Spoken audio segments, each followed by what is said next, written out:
Welcome. Today's webinar is something that, I think is everyone should understand. It's about kind of the power of referrals. And a lot of people don't understand it, but the number of people that get jobs through referrals is much higher than any other source. It's higher than jobs you might get on job boards. It's higher than jobs that people get through recruiters. You really, for the most part, if you're using referrals, have more chance of getting a position than any other method possible. When we do recruiting at BCG, we're not a recruiting firm, we're a placement firm. So we tend to have a very high percentage of people that we're able to get positions for that we work with. But at the same time, and we're referring people to jobs, but at the same time, and opportunities, at the same time, when you're referring, when you yourself are getting referrals from people, you can do actually very, very well in terms of your job search. And referrals are by far one of the most important things you can do in your job search to be able to get a position. So I've been doing this for over 25 years, and I've watched people that I know get referrals, and attorneys get referrals. And when they do that, they often have, they have far more success than people that often are doing job searches and other methods. One of the things I thought was very interesting is when I was at my first firm, Quinn Emanuel, they were doing a course. They used to do meetings with people, trying to show them the best way to get positions. They would do not get positions, but how to get business. And John Quinn, I remember something I'll never forget, said one of the biggest mistakes that he made when he was a law student at Harvard was not connecting with more people and not forming better relationships with a wider variety of people, because he felt that if he had done that, he would have been able to grow his firm, much faster than the way that he did. And so he really relied on referrals. And in terms of your ability to generate business, referrals are very important. They're really probably the most important thing that you can do for generating business, and then also for getting jobs in the job market. Anytime you get someone referring you to something, the referral carries a lot more weight than if you're just applying on your own without people knowing who you are.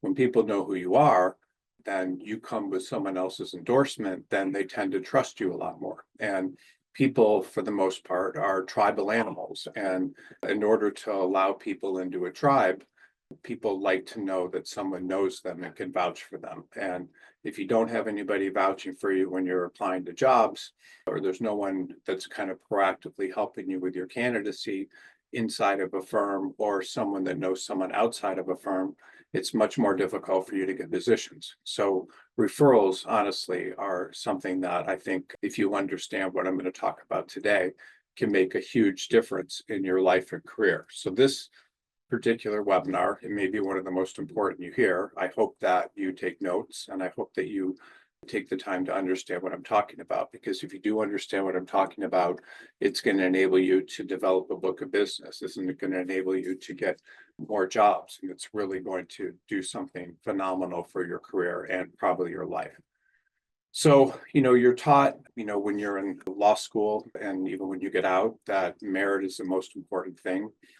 Your academic record, your pedigree from the law school you go to, your work history, meaning the places that you've worked before. But in reality, referrals can just completely change the types of firms you get into. So if you want to get into, a major law firm, like, whatever the name of the law firm is, if you want to get into a major law firm, if you get referrals, even if you don't have the best law school pedigree, it can help you. And there's multiple things that you can do that will help you with referrals. So I started out my career, like I said, at Quinn Emanuel. It was very selective and very difficult to get into.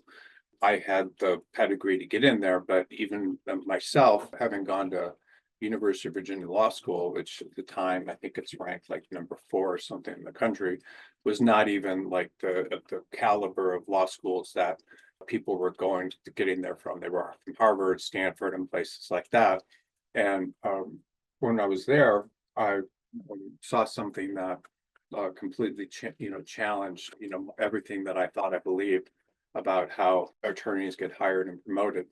It started, with something that was just baffling me. There was an attorney that was hired, and he didn't even remotely match the law firm's hiring standards. He'd gone to a law school in Whittier that right now is not even in business. We're not a business because, and I don't know if business is the right word, but it stopped being it stopped being a law school because its bar passage rate was so low.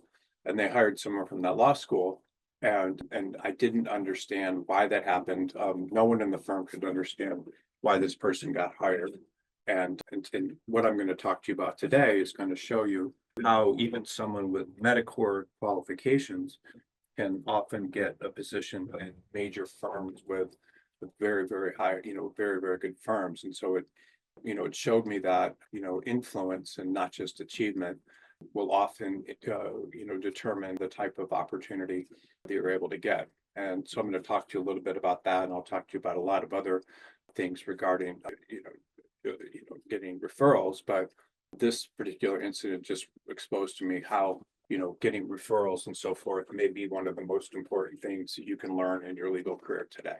And by the way, I see resumes all week long of people that it doesn't look like how would that person potentially get a position at this firm. Like they may have graduated like in the middle of their class from like a top, 50 law school or something like that. And and they don't seem like someone that would ever get hired, but they do.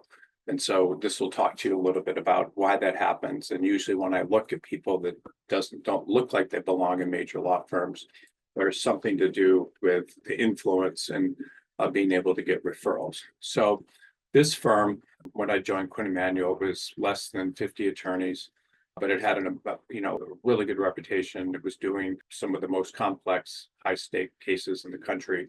And these cases required, the ability for people to be very smart. And because it was a smaller firm, they had to be able to outsmart larger firms with deeper resources. And you had to be able to really know what you're doing, like get really, punch through other people's arguments and come up with novel legal theories to impress judges and so forth. And you had to have a very good command of the law. And so, this completely, shaped what I was, how I saw things, because this law firm, had really good attorneys. I mean, they were graduates of like Harvard, Stanford, and Yale. All of them, almost everyone there had graduated at the top of their class, meaning they had these, summa cum laude and things from these really, really good law schools. Most of them, pretty much all of them, had been on their law reviews. A lot of them had done, the majority of them had done clerkships, including like circuit clerkships, probably the majority of them, and then district court clerkships, or they'd come over from other, big law firms, like very good law firms, like Latham and Watkins and so forth. And if someone didn't go to one of those like top 5 law schools, they were typically like, first in their class or just something, very, very impressive. And so these were very high hiring standards back then. They needed to have those high hiring standards because they needed to attract major clients. And, I understood that, very early on that, being there meant, you'd have to, in order to get there, you'd have to do very, very well, academically, and also if you were hired as a lateral attorney, you had to look very good. So one day, Canada brought someone in, for interviews, and they would bring people in for interviews quite often, good people, and most of those people wouldn't get jobs. But the second this person came in and started interviewing, like people started like emailing, like what's going on and so forth. And, the law school was not a good law school, like I told you about. The student had finished in the middle of his class and even listed that on his resume that he was in the top 50%. And, graduating from a, bottom tier law school, like one of the lowest ranked in the country, and not even being, at the top of your class is, something that would be completely disqualifying for a firm like that. No one had anything close to these, type of, qualification. I mean, everyone had nothing close to those qualifications. And so, in addition, the attorney had worked at firms that were spotty. He'd worked at several firms that, none of them had a recognizable name or notable reputation. He wasn't doing exclusively commercial litigation. He was doing employment and insurance defense and things like that. And so nothing about this guy's profile made any sense. There's no clerkship, no big law firm experience, and no indicator of employment stability or legal acumen or potential. And so, this guy was or a series of morning interviews, and then a lunch was scheduled. I went out with him, and it was kind of surreal because no one knew what was going on. And everyone was just kind of like, why is this guy here? Like, no one could understand what was going on. And everybody on this lunch, had spent years like, competing in schools and things, and professionally, intellectually, and then they were sitting across someone that didn't, by any stretch of the imagination, meet any of these metric, and we didn't believe that they belonged. And so it was suddenly, being asked to, interviewing, having someone trying out for a professional sports team that may have be only had played high school basketball or something. No one knew what was going on. Everyone thought it was just very, very strange. And then even stranger was this guy was hired. And not only was we hired, but he was, given his own office, which most people had, but some people didn't. And then he was placed in close proximity to, people that people wanted to sit next to the most powerful and respected partners. So, the partner, another partner was actually moved to be close to him. So, day in and day out, people were going into his office with one very good partner and explaining things to him and sitting down with him and then trying to work with him to do well and get up to speed. But the things that they were talking to him about, that people could hear, didn't sound like, it sounded like a crash course on how to be a lawyer. And so, people just watched and didn't understand what was going on and what the firm was doing. Was this like a pro bono mentorship, experiment? This attorney was struggling to understand things, not understanding different facts and things, not understanding case law, and applying, understanding how to apply legal reasoning. And despite all this, he remained employed there. I was getting, all this support from people to try to make him do well. Now, the firm was a very good firm. I'm sure that they were writing off his time and they weren't charging their clients for this. I think something else was going on, and it just didn't add up. And so, this law firm didn't operate this way.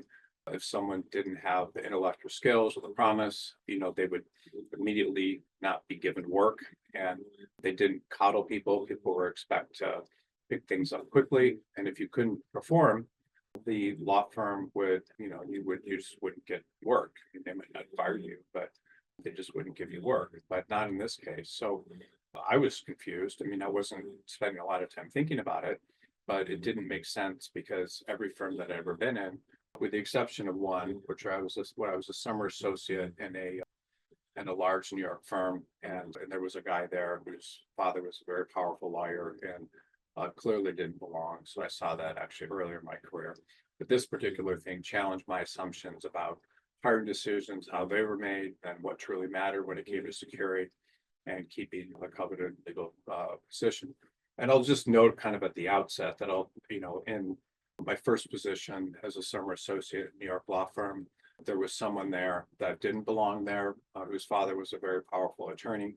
And he came and kind of took the position for granted. I ultimately didn't get an offer. When I was clerking for a federal judge, there was someone there also that had not gone to a top law school and didn't necessarily have other qualifications. And she too was hired because of a referral, I think, from someone that was pretty powerful, her father. And she was a very good clerk, probably better than me, but normally wouldn't have gotten in there. So this, came, what I saw there was a lesson at this particular firm that I've seen happen throughout my career. I've seen it happen. I see it happen almost on a weekly basis when I'm reviewing resume. And many times when in elite law firms and all law firms for that matter, referrals and influence can often override even the most rigid hiring standards. And that lesson, when I learned about this, it changed kind of the way I approached legal placement and hiring forever. So how do referrals work? So, after a few weeks, he was still not figuring out things, and then things weren't going well. He's apparently making mistakes in drafts. He wasn't always on top of deadlines and understanding those. And this is just what I was learning from other associates, and nothing that I saw personally. So I can't vouch at all what's true. This is what I was hearing. And I saw, things that were getting double checked and so forth, more whispering in the hallways, and then people were just like, how had this happened? Such a great firm. People were, even typos and things could qualify someone and the red disqualify them. But here was someone who should never have been there. And then, there was someone in an office close to mine, and he was close friends with one of his partners assigned to guide him, and finally asked, this guy the question, like, how did he get this position? Did someone owe him a favor? Did the managing partner lose a bet? Like, what was going on? And for weeks, no one said anything. And then, late one evening, this partner said, kind of let his guard down. And he said that he'd been hired, from a referral, not just a referral, but a direct request from one of the firm's most important clients to help out this attorney. Now, was the firm actually hiring him to be a real associate, or were they hiring him to help him become a better attorney for this person as a favor to the client? And I'm assuming that it was more like a favor, but and maybe they weren't even, they were just trying to make a good attorney for one important client. But this kind of changed everything that I thought about getting positions, because why would someone have someone that working there that was struggling? Why would someone have to get a personal mentor from a partner whose time is very valuable? And so what was going on? And so this person's value to the firm had nothing to do with his legal abilities or academic record. It was the power of the person who had referred him. It had nothing to do with who the person was academically. It had nothing to do with his previous experience. It was all about the referral.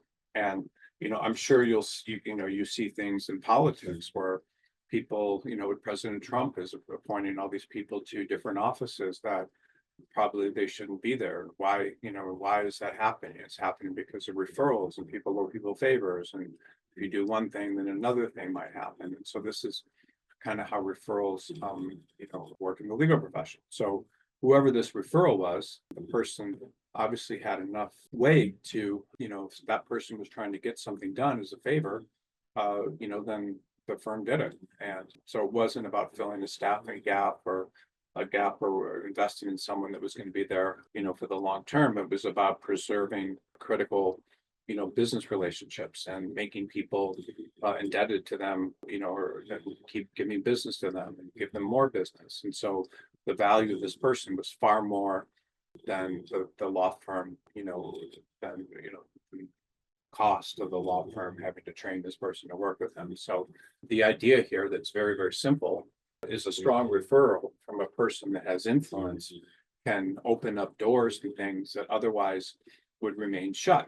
And I'd always believed, like many attorneys do, that the success in the legal profession was almost entirely merit-based. And I'm sure you believe that. I mean, if you go to a really good law school and you work hard and you get top grades and you have a really good resume, then doors will open. But here was proof in the legal world, like many others, that things are that can be done by relationships, networks, and social capital. So if a person, someone knows a person in a law firm that can give you a really good referral, or someone's referred by someone else, then that can help. And I'll just tell you a quick story that kind of saved my entire legal career to some extent, at least in terms of getting jobs out of law school.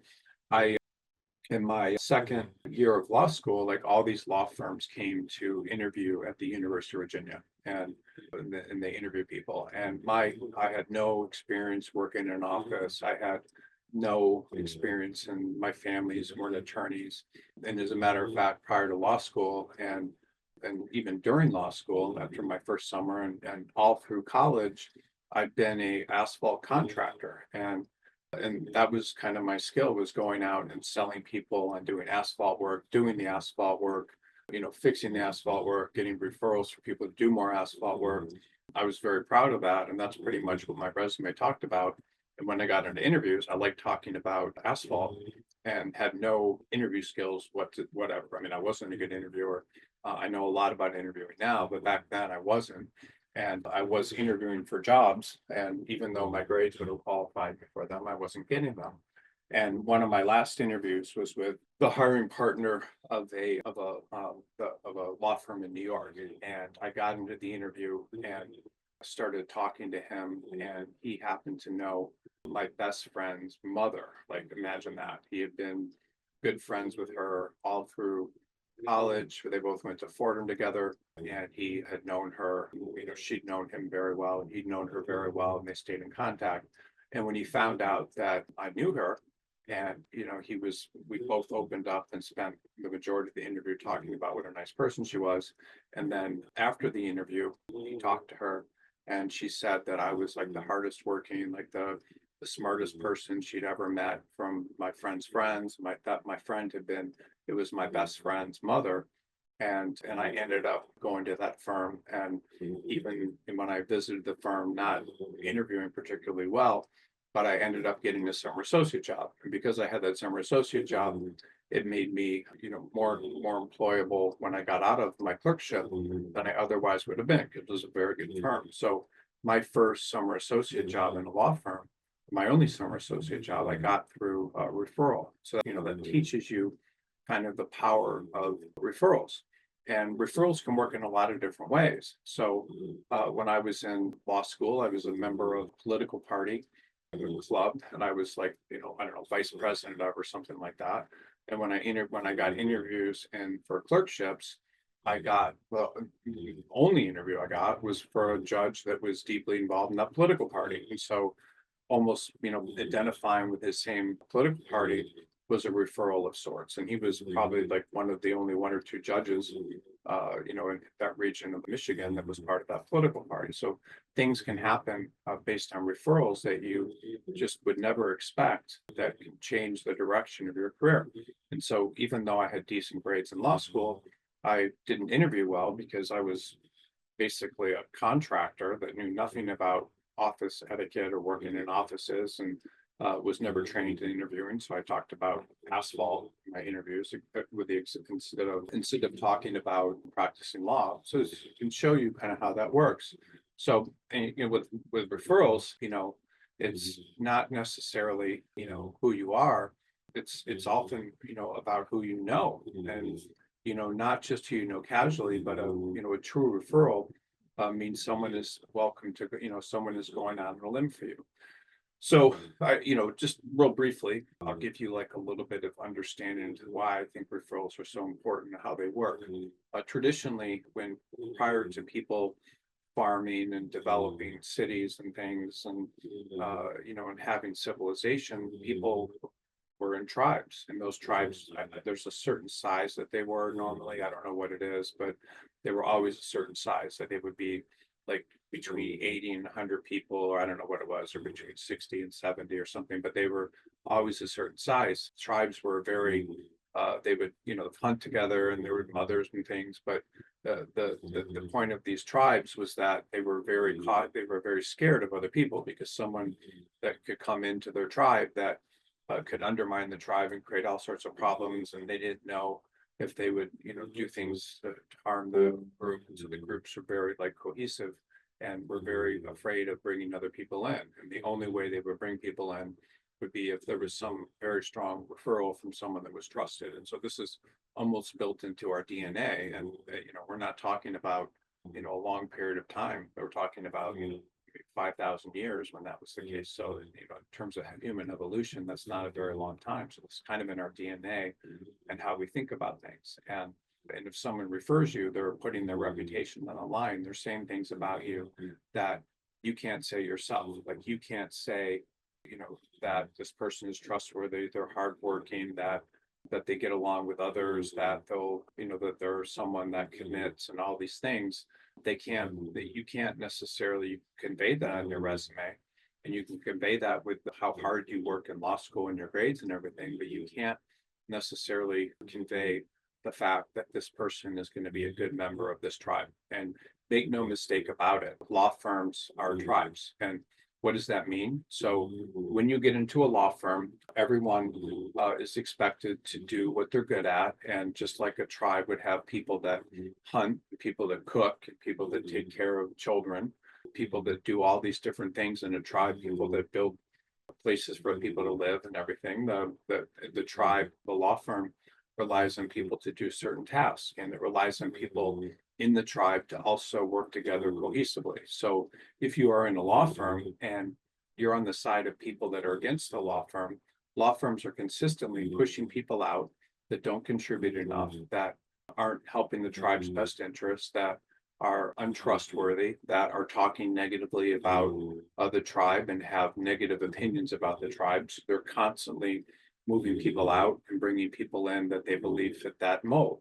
And the best way for them to do that, if you think about it, is getting referrals. And so, if someone that, was a major client refers you to a firm, another powerful partner within the firm or outside the firm, someone that's respected, like if you clerk for the Supreme Court, obviously that carries a lot of weight as a potential referral. But if you were recommended by someone and you have a referral, what this showed me of this person from Whittier Law School is firms are willing to bend or even just drastically break their own rules because of that connection. And so this power of a referral, just think about it. Like my summer associate job, I got through a referral. My job, working, as a, my, clerkship, I got through a referral of sorts. So all these things can happen when you're getting referrals that you wouldn't have.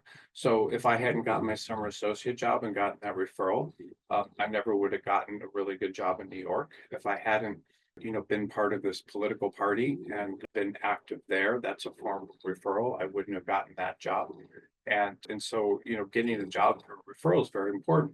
Recruiters, by the way, a good recruiter that the law firm trusts is also a form of a referral. So that's a referral. So if there's certain recruiters out there that have very good names and if they and very good connections, and if they refer someone to a job, that person's more likely to get a position. I've had situations where I had very good relationships with certain law firms and the candidate might have applied on their own like a month before and not gotten an interview. And I applied them and knew the person that was in charge of hiring. And they hired the person for me because I had a relationship with them. And so again, the person applied on their own with no referral. The law firm didn't even pay attention to the resume. But then when I applied the person, they got not only an interview, but a job because the law firm trusted my referral. So, referrals from influential people carry a lot of trust. The person that's being referred gets that level of trust by the tribe, and then the tribe's more likely to trust that person. And it creates, a presumption of competence, I mean, that the person, there's something good about the person that they can be trusted. And even if they don't have the track record to justify it, people will overlook weaknesses in their resume, weaknesses in of what they're doing to justify hiring the person because of that referral.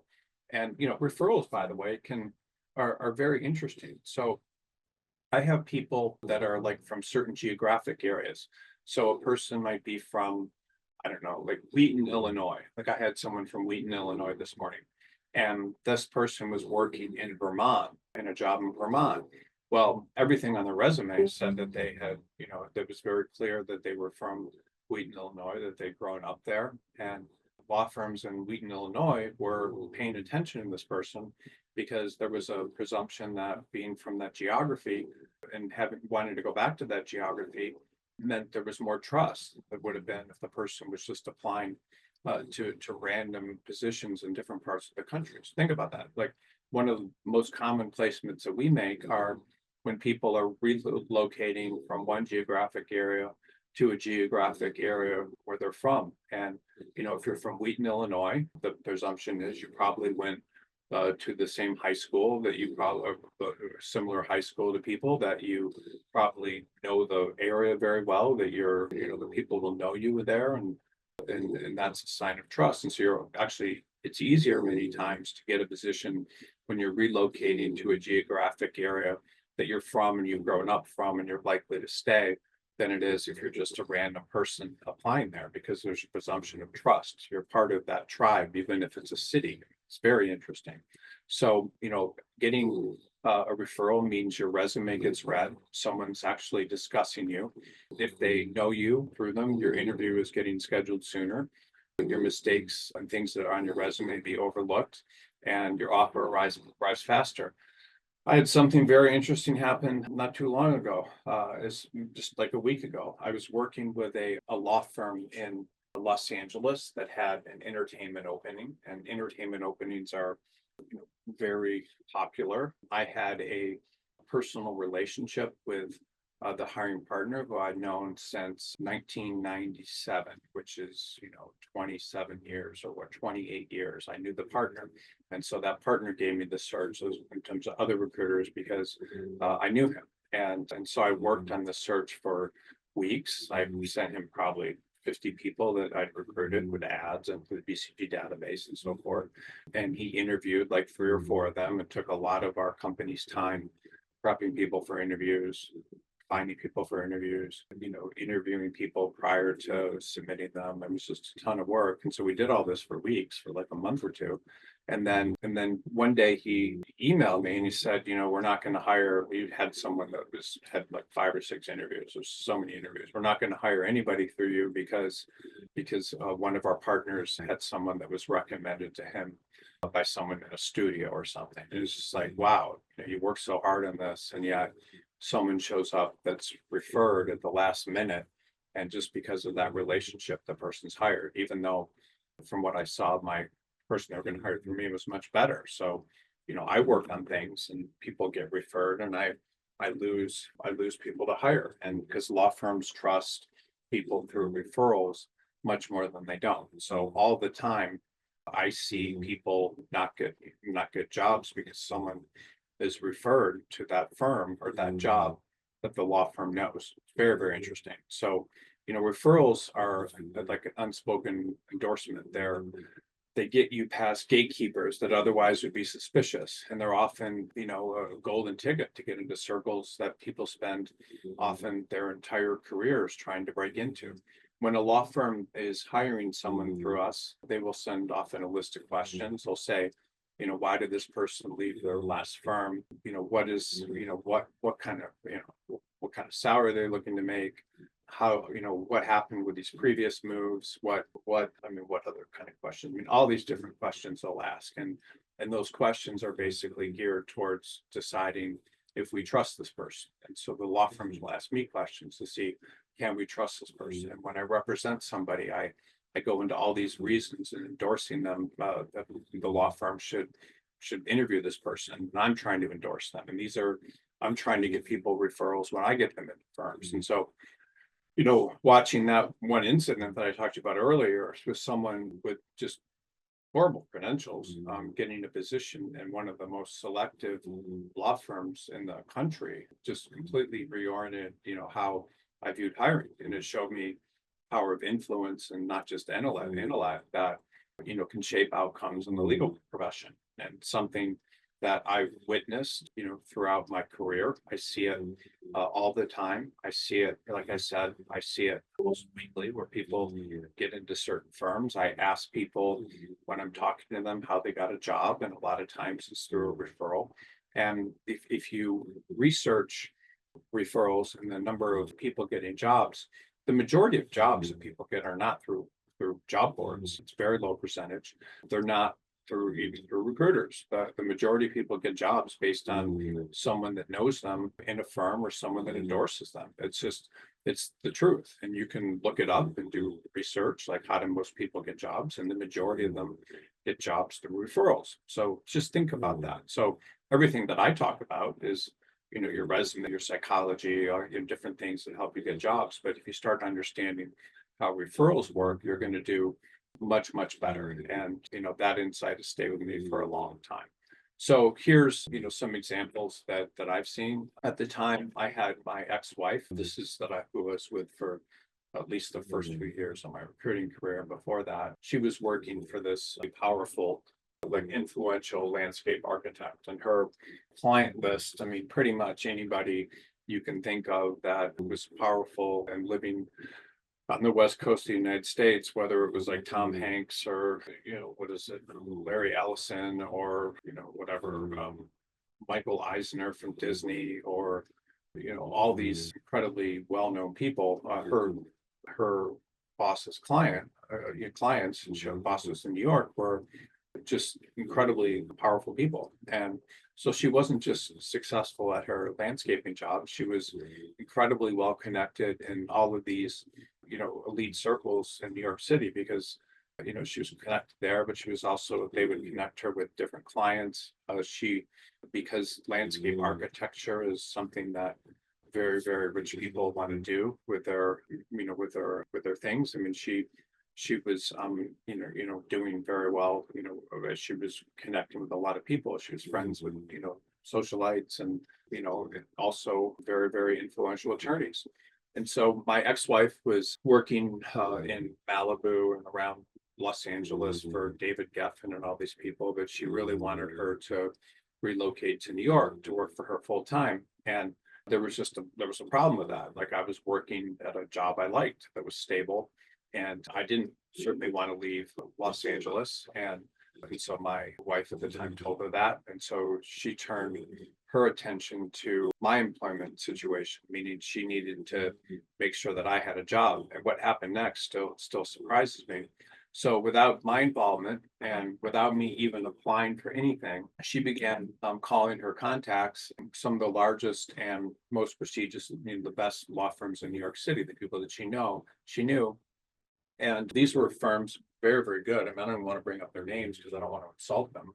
But these are firms that people might have spent their entire careers trying to get into, meaning they were, not just selective, but I mean, they only hired people, they didn't hire lateral attorneys, they only hired other summer associate programs. It was very, very good firms. And, it's the best firms, and I'm not going to say their names again, but some of the best firms in the world, and firms that receive thousands and thousands of resumes per year from people, and they only hire, a handful of them. And so, every week she mentioned something like she'd spoken to the managing partner of this firm or the founding partner of this firm, and, they'd agreed to bring me on board. And this is with no interview, no paperwork, no questions asked. I mean, I'm sure I would have had to go out there and interview. I'm not saying I didn't have to interview them, but basically telling me that if I wanted to work at one of these firms, that I would be able to get a job, like no questions asked, like, pretty much like she was going to refer me. This person were going to do her a favor for this very talented woman that was my wife that became very well known as well, and later on when she started her own firm. But the implication was pretty clear. All I had to do was say yes, that I wanted to work at one of these places, and the odds were very, very good that I would get a job at one of these firms in New York. And, just basically probably in the strength of a phone call, meaning I'm sure I would have had to interview with them and so forth. But the implication was that if I wanted to work there, I could. And so this is not normal. This, flew in the face of every single thing that I believed about how legal hiring worked. These were firms that I didn't think, even with my resume and things, that I would stand a chance of getting into. And so these were genuine opportunities to work someplace, and all because someone of influence could open up doors that even my resume and experience might not have. And very powerful. And so I ultimately chose not to do that, but this lesson stayed with me that, influence can outweigh your credentials. Connections can outpace the strength of just applying somewhere, and relationships can drastically override resumes. I mean, that's what happens. If there's relationships involved, then your resume almost becomes irrelevant. It's not irrelevant. I mean, you'll still have to, most of the time, the first example I gave you is not necessarily normal. I mean, that's very abnormal, the referral, but for the most part, this is how things work. And it's not just limited to the largest firms. It can happen as part of any environment. And I've seen it play out in almost every environment I've been part of, even my own company. So I noticed at one point, it was about maybe 10 years ago, that almost all of the recruiters that were working for our company, and at the time it might have been like 15 or 20 of them, had been referred by other recruiters. Other recruiters that were doing well have referred these people, instead of taking them through lots of interviews and testing them and, asking them really hard questions and things like that, and not being sure if I'm going to hire them. I hired them because someone I trusted had asked me to bring them in. And sometimes these people worked out very well, so it was very good that they came through a referral. And other times that they didn't, but they were hired mainly because of these referrals. And so the strength of these relationships got them into my company. And so I realized at some point, like, why aren't I building the company like with outside people? Why am I using just these referrals to bring people in? And they were just, people that were referred, these recruiters. It was just very easy to trust them. I felt like I had to reward the people that were referring them because they were doing well. So I hope that, I assume that their friend or whoever would do well, they would speak highly of them.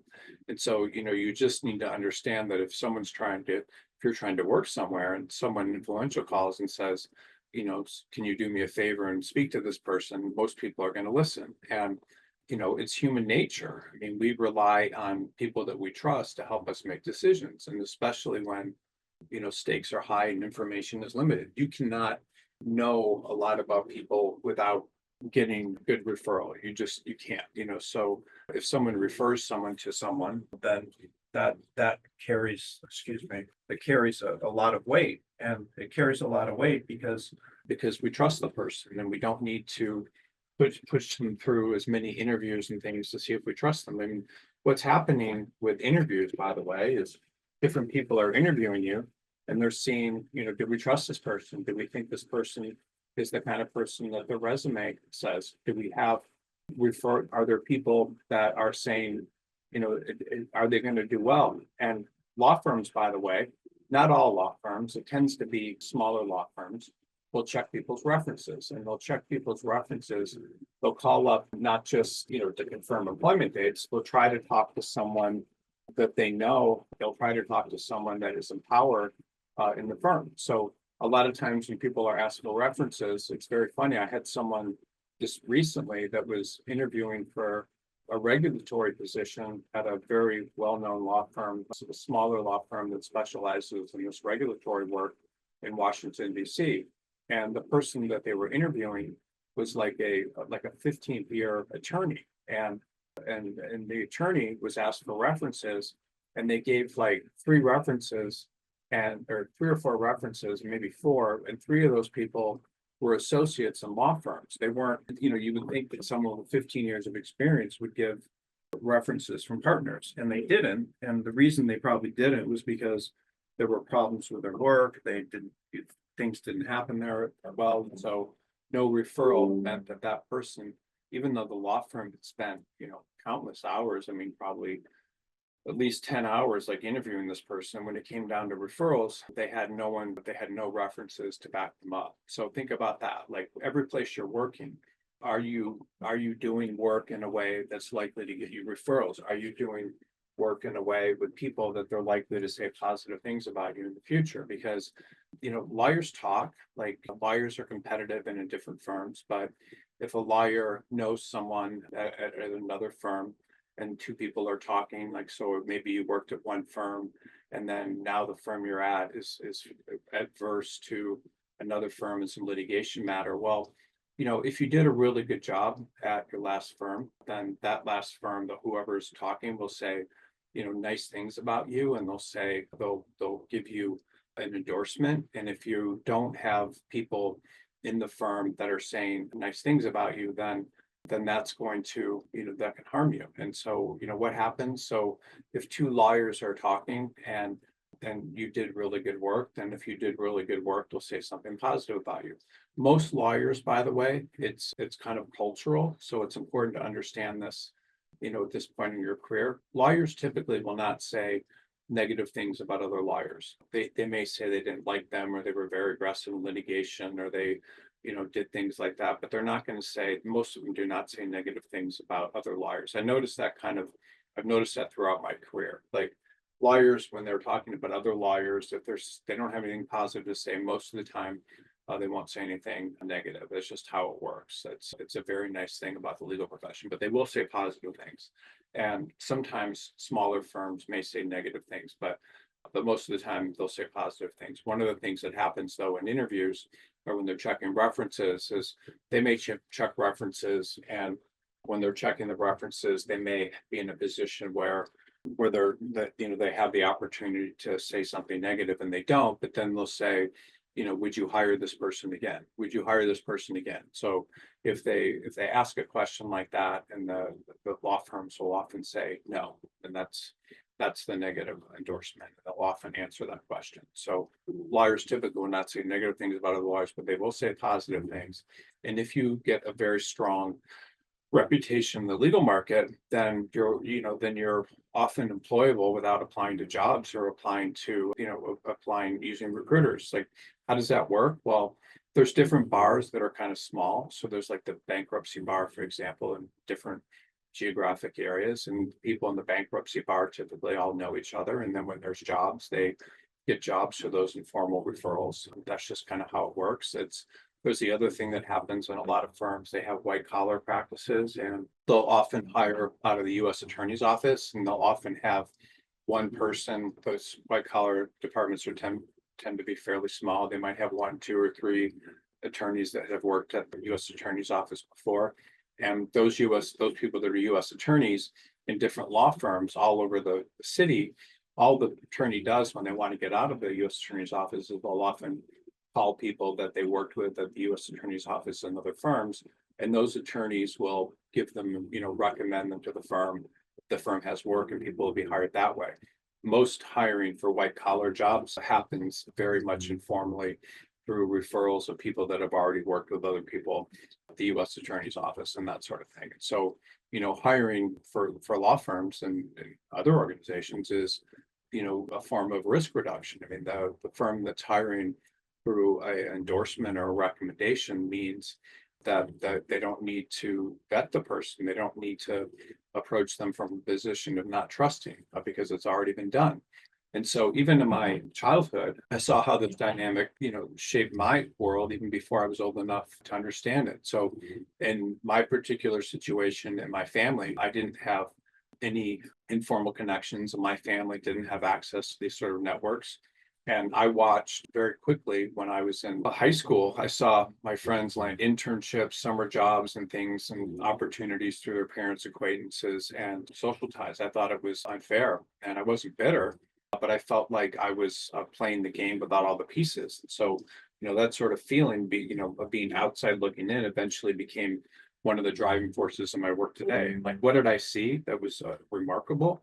One of my friends was his dad was he wasn't a close friend of mine.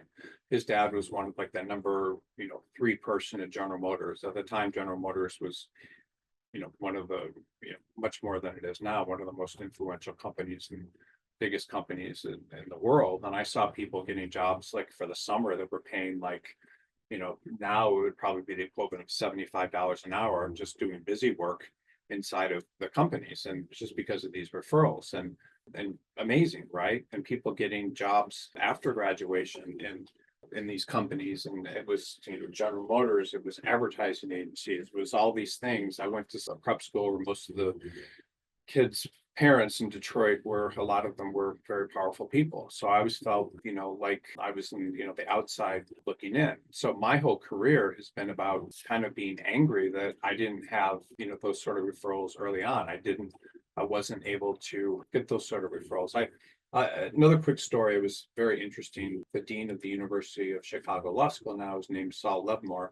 But at the time, he was at the University of Virginia, and it was a very powerful partner there. And very powerful, but well-known professor. And one day I was sitting outside his office, and I heard him discussing someone that was had been interning or working for him for a couple of years during law school. And he was talking to a law firm, basically endorsing her and saying, that she should be, hired. And which is great. I mean, he was giving all these reasons and things. And so she got a job at a very good law firm. I don't know what her grades were. I don't know anything about her, but I remember that conversation because I thought, I didn't know professors did that. I didn't know professors would recommend people.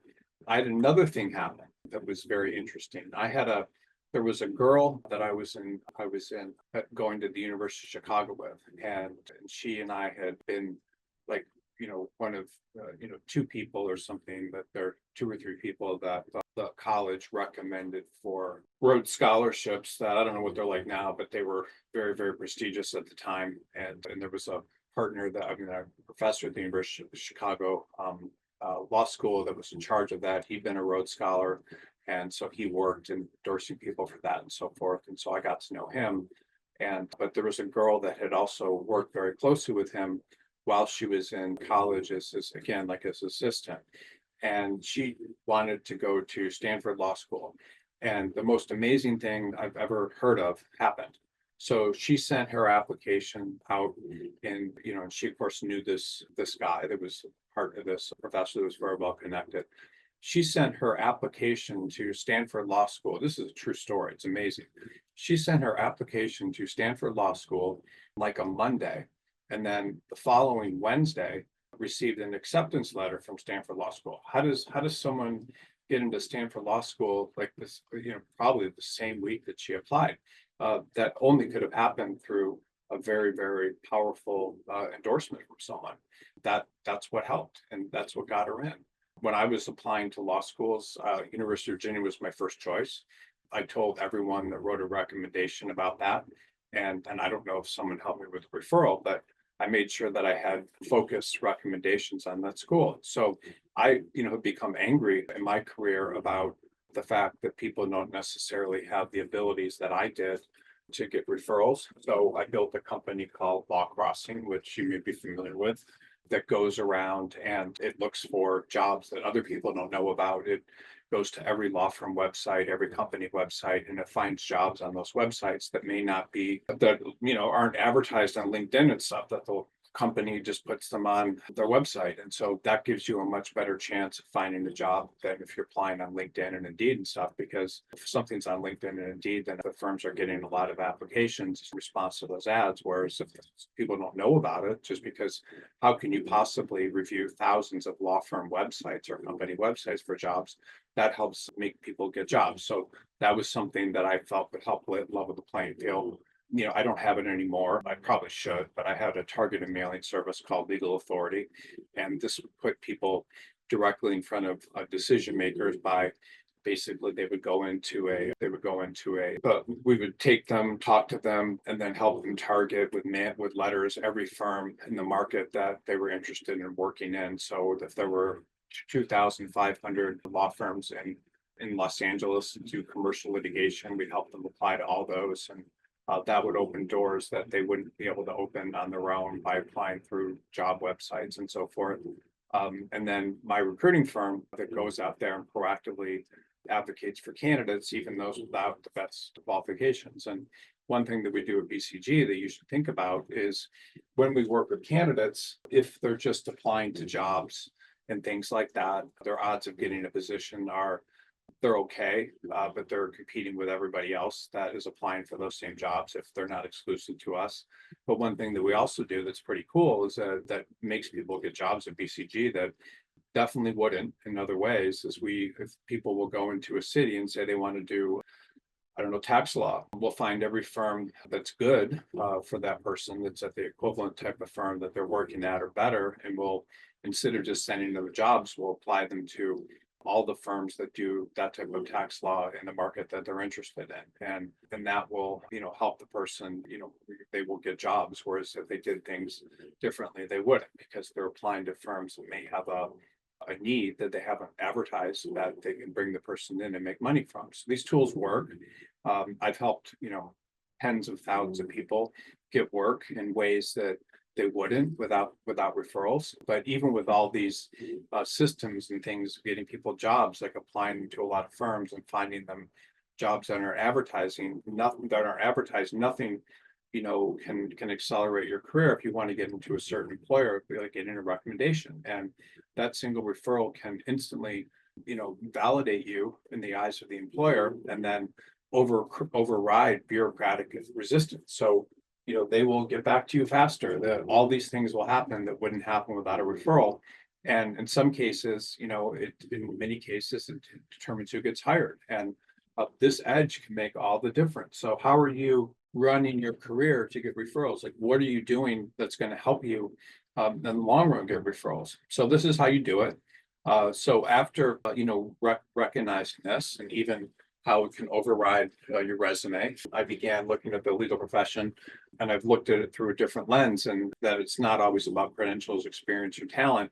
these things matter, but they're not the only currency. Influence matters, and relationships matters, and the people you know matters. And this can often shape your career far more than a decade of hard work can. And this forced me to really confront something that was uncomfortable. I'd spent years investing in building skills and enhancing resumes, and I invested far too little in the one resource that can really elevate things fast is the relationships with the right people. And you can build powerful connections even if you're not part of the right family, or you didn't attend a prep school, or you're not part of a country club. And again, country clubs historically, like people play golf together and so forth, that will result in business referrals. So a lot of businesses and big businesses are operated and started based on those sort of connections. And so these things can, definitely accelerate your success, but you have to have real relationships that can help you at any stage of your career. I've seen something very interesting as well. Like if I interview people to like be an assistant sometimes in Los Angeles, like they're interested in being actors and they're interested in getting into the entertainment industry. And so they'll come out and interview with me, hoping that I'm someone that, if they do a really good job, could refer people to them. People will, I've taken acting classes, and people will do all these things to put them in a position where they're meeting people. They'll hang out at certain not bars, but hotels after, the Academy Awards and things where they think people are going to be going, and they'll try to network and be in places where they think powerful people are. They'll try to meet people that can result in referrals. They'll do all these things that will help them. When I was taking acting classes, I remember I had all these people, like just so many people that were so nice to me and wanted to be my friend. And these were people that were struggling actors and so forth. And they were doing this, I realized, I didn't realize it until I was about 6 months in, but they were doing this because they felt that with the amount of money they presumed I have, that I would be in a position to start financing films, bring them in to be actors and actresses.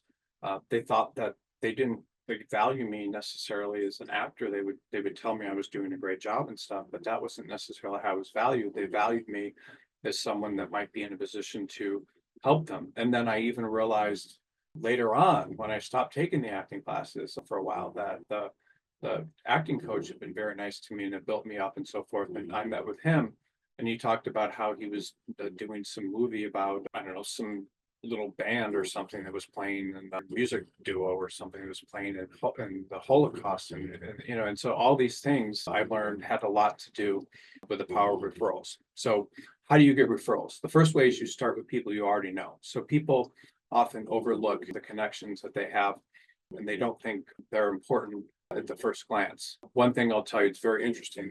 When I was a young attorney, I wanted to develop business, and I thought that I needed to get business. And what I learned actually worked. There was a class that was advertised back then. People weren't advertising online and stuff, but there was a class that was advertised that would teach people how to get business in legal newspapers and magazines and stuff. It's just how everybody found information about things back then. They didn't get it online.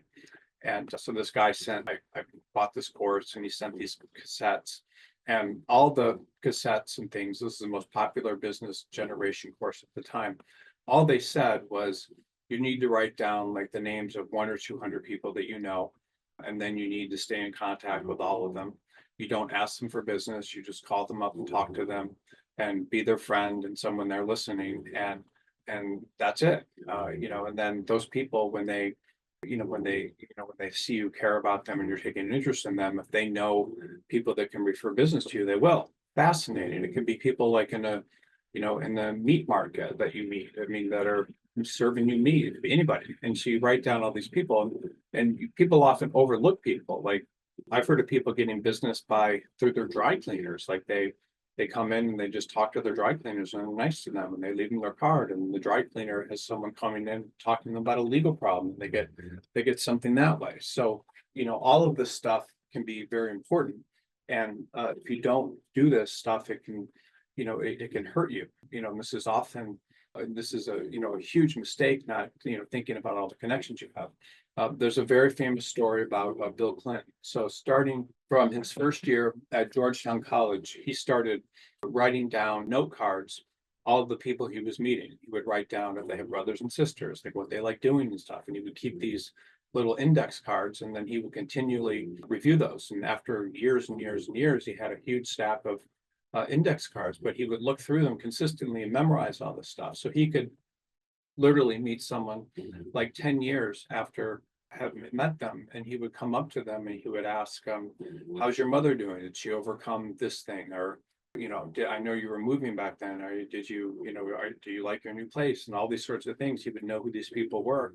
He built up this huge network of people that would refer things to him and help him, and helped him become president of the United States when he was from Arkansas, and then became a professor. I mean, he had this huge network of people that helped him do that. And he only did that by writing down the people that he knew, keeping them index cards, and knowing personal things about them and keeping in touch with them. I had this very interesting night. Had been exposed to two people that were politicians. So one person I knew was a politician in Michigan.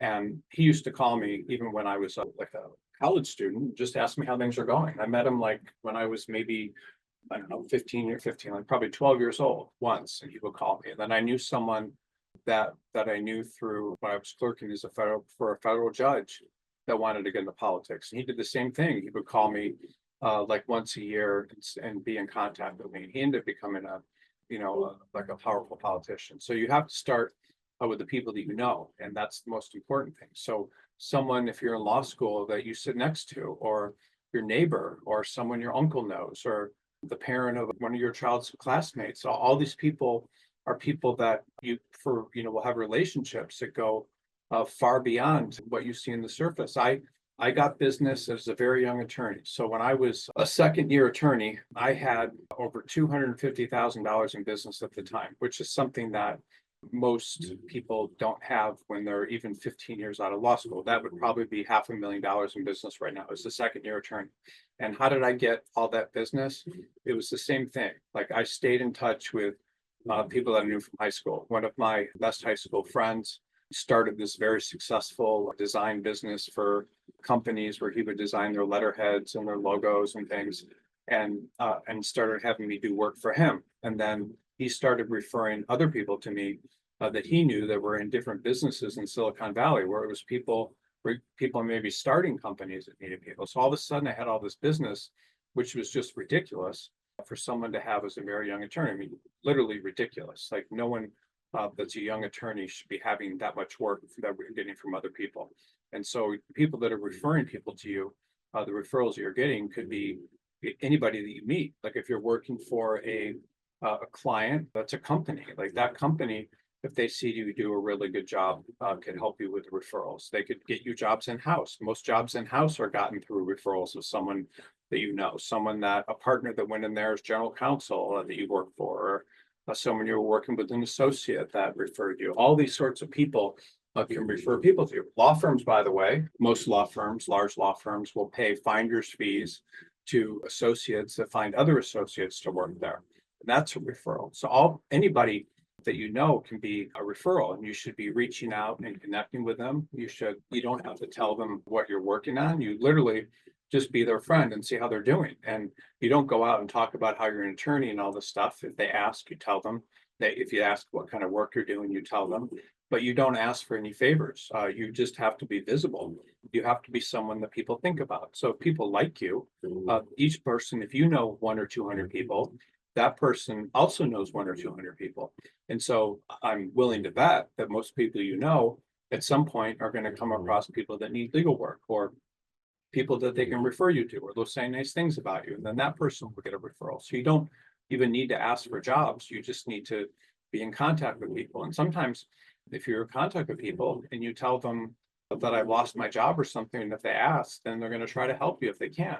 So, and the other thing you need to do is, before asking for anything, like, you don't ask people to give you business. You don't ask people to help you. You don't have, that's not the way things are done. The most meaningful relationships are often with, someone that's offering value first. And that value could come, from insight, support, or recognition, all sorts of ways. You have to add value before you ask for anything. And if someone in your industry, regularly writes on legal topics that you find are interesting, you can send them email or, telling them how, useful you thought this was. And then they will look you up and see who you are, and then you can do it again. And they may be in a position to help you. And you can send people notes about how they helped you, and you have to be specific and genuine.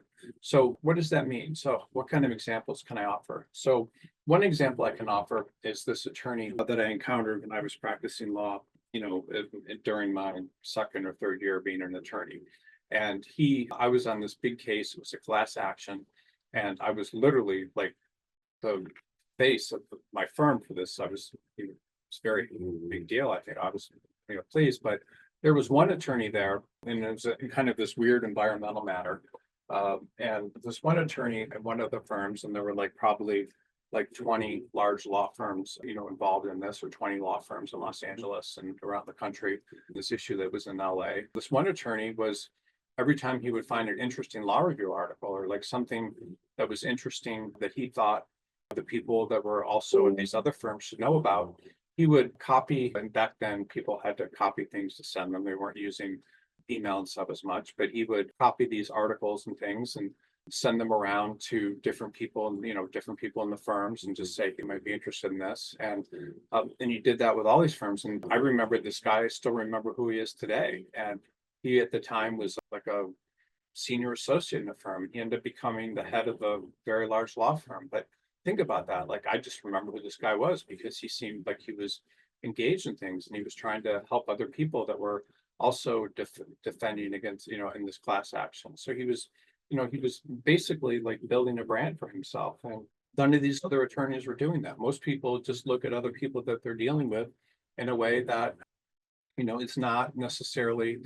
a way to develop relationships. And so, you don't ask for favors. But I referred this guy cases forever. And, not forever, but I will, anytime I come across someone that needs the kind of work, because I remembered him, because he was trying to help everyone and he was getting in front of everyone. And so, you build relationships by being in touch with people and showing respect for them, and just not even asking for something, just being there in a way that other people aren't. And most people don't do that. Most people are just focused on, if there's an opportunity, they ask for it. If there's a job, they ask for it. If there's a business, they ask for it. And people are not comfortable being sold. People are comfortable when they make their own decisions about who they're going to hire and who they're going to, as a client and everything, by someone that's in front of them and that they like. And so you have to be in contact with a lot of people. You have to be nice to people that are around you. You have to be nice to associates that are around you. You have to do really good work for the partners that are around you. You have to be,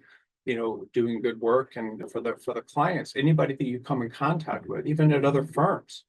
Other firms can help you. There was an associate, it was kind of a funny story. He was a summer associate at a large law firm, and there was a huge legal recession. I don't know, it was 1989 or something, or 92. I don't remember when it was, but there was a huge legal recession, and he was about ready to start his job as a summer associate, and as an associate after having been a summer associate. And because the legal recession was so large, the law firm didn't want to turn down the offers, but it sent out these checks to all the people that have been summer associates. And the checks might have been, I don't know, at the time, I think there was 30,000, but now there would probably be 75 or whatever.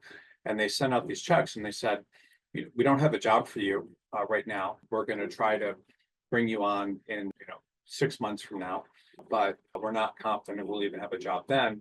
So you can either cash this check and try to find something else, or you can wait and see what happens. And so he cashed the check, and then the only job he get was for an insurance defense firm, which wasn't doing commercial litigation for an Am Law 100 law firm. And he did that for 5 or 6 years, and then, or maybe even 10 years, just working in these law firms that weren't very good. And then one day he was up in a trial against an attorney from Quinn Emanuel, and he just did an incredible job. He did it, how he would normally conduct a trial, because he was a good attorney.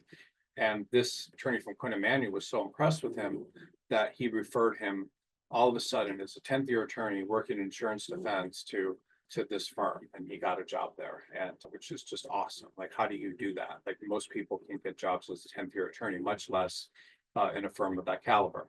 How else do you get referrals? You join associations, boards, and communities, professional community associations. These are some of the most overlooked but effective vehicles for relationship building. Bar associations, alumni networks, charitable boards, religious or civic organizations. These create proximity and familiarity. These are two essential ingredients for trust. We had a huge case when I was at this case named firm named Dewey Valentine, and there was a partner that was from the city of Downey, and he was on the board of a hospital there. Just something that he was kind of volunteering his time to do. And I remember like one of the largest cases in that office at the time was a case involving this hospital. And so he got that case by just having been on this board. So attorneys will join boards and things. And when they join boards, they're often around powerful people, and those powerful people may have referrals, even if the person's just giving their time. So attorneys will do that. Attorneys will get positions by being part of churches and things, or civic organizations, because they're around people that can see them as the person that they are, and you can be nice to them, and then that can help you with referrals. And if people see you showing up and contributing without asking anything in return, behaving with integrity, they begin to associate you with those sorts of qualities and can refer you things, and they can refer you business. They can help you with jobs. They can even tell you about things in an unsolicited way. I've seen attorneys get jobs and promotions and judgeships simply because they were active in a shared religious community or sat on a nonprofit board. These sorts of associations can matter more than people realize, especially when it comes to making hiring decisions. I saw one woman. There was a woman that I was at Dewey Valentine with, and she'd lost, didn't have enough clients, and so she'd been an equity partner, and then they made her a non-equity partner. And when that happened, she was very upset. But she'd been president of the Los Angeles Bar Association, some other things like that, and where she'd just given her time in a way that was not asking for anything in return. So when this happened, she was very upset and was able to get a job as a district court, as a LA Superior Court judge very, very quickly. It was very weird. Like, I mean, it typically could take like a year or more to get in one of these judgeships, and she got it within a couple of months. And I'm sure it had to do with that referral. And then after that, she wanted her husband. She became very powerful in the Superior Court. And then her husband got a job working as a judge. So these things, getting judgeships, getting all these things can help you. How do you think people become federal district court judges and are nominated by the president to get these judgeships? They get them because they've done things where people are referring them to these jobs. They're not getting them because they're applying to the president to be a federal district court judge. They're getting them based on referrals. And some people get them when they're very, very young. I had a guy that went to law school that became a federal district court judge when he was like 10 years out of law school. And it's amazing. And a federal district court judge, by the way, is a great job. I mean, you have it for life, and it's very prestigious. And so all these sorts of things can get you to the top of the legal profession. They can get you judgeships. They can get you, they can get you jobs. They can get you business. And then, you have gatekeepers. So the gatekeepers are the people that don't often, advertise their power. They're often, connected. They may not be partners or general counsels themselves, but the people that, support those people, executive assistants, deputies, office managers, and longtime colleagues. What does that mean? That means that you have human resources people inside of law firms that have a lot of power. They can decide what resumes the partners look at. They can tell the partners that this is the best resume we got, and they can do that for recruiting firms and recruiters. They can do it, if you have a good relationship with them. These sorts of people that are in HR roles and things, they have a lot of power, a lot of power, and you may not see that. So you get a call from the recruiting coordinator for a job. Like, you have to be very nice to that person. You have to do everything you can to get them to like you. You have human resources people inside of law firms have a lot of power. Secretaries have a lot of power. So secretaries pick up gossip and things, and then they tell partners that you're working for. Secretaries, based on how you treat them, can have a major influence on how you're viewed by the firm. Office managers can do that.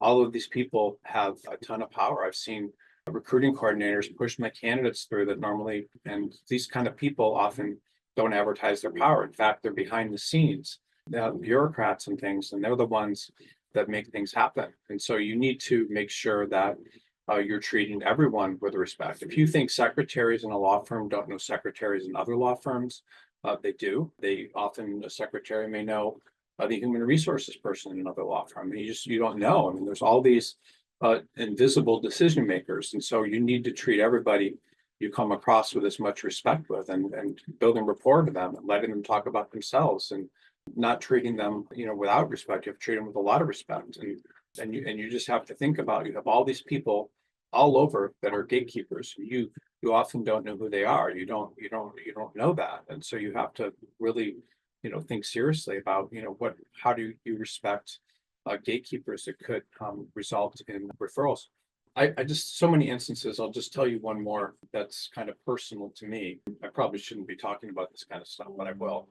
When I was clerking for a federal judge, one day these Mormons came by my house talking about their religion and everything. And I listened to them. I thought that was very interesting. And they, spent a lot of time with me trying to talk to me about their religion. I mean, multiple visits and so forth. And I was open to it. And then one day they were like, well, we can't keep talking to you unless, you have your girlfriend move out. I was like, I'm not doing that. And so, but then they stopped by again and they said, is there anything I can do for you?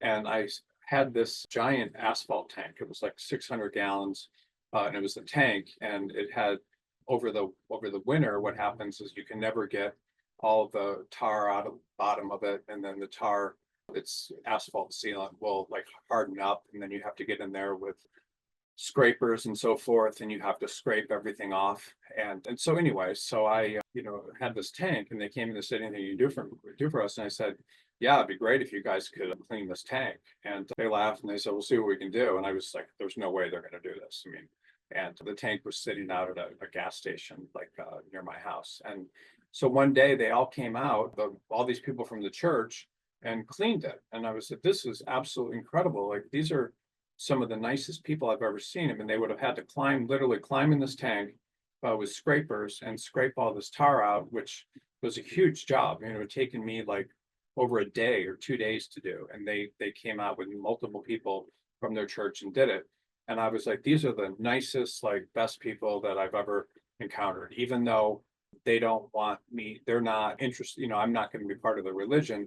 They did all this stuff for me. This is so nice. And so sure enough, the judge was having me review all the resumes of people that were coming in to be wanting to be clerks. And there was one guy from Brigham Young University that had been I don't know, had been a missionary and stuff like that. And he applied. And I thought, wow, with all these values and with being such good people and everything like that, this particular guy should get hired. Out of 200 or 300 resumes he got for the clerk, I went to the judge and I said, I think this is a great person.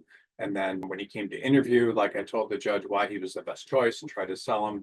And he was the one that the judge hired. So I got this person because he got him a job essentially, and made sure that his resume was prioritized and so forth based on him to being so nice. Then later in my career, I went to a wedding at a town in rural Utah, and one of my relatives was marrying someone from there. And I ended up meeting someone that was in charge of setting up the economic development in that particular county, which is very rural. And I was like, okay, I'll these people were so nice to me, I'll set up an office here. So that was probably, over 20 years ago, maybe 23 years ago. And that office is still there, and the people are still working. And that office and those jobs are there because someone was very nice to me, and people from that religion became referable, and people that I wanted to help. And just think about that. I didn't become part of the religion. I'm not Mormon, but because of how nice these people were, they built up something. And I am officially, like, it was a gatekeeper for the judge. And I'm also someone that had jobs to give people. So I still have that office there.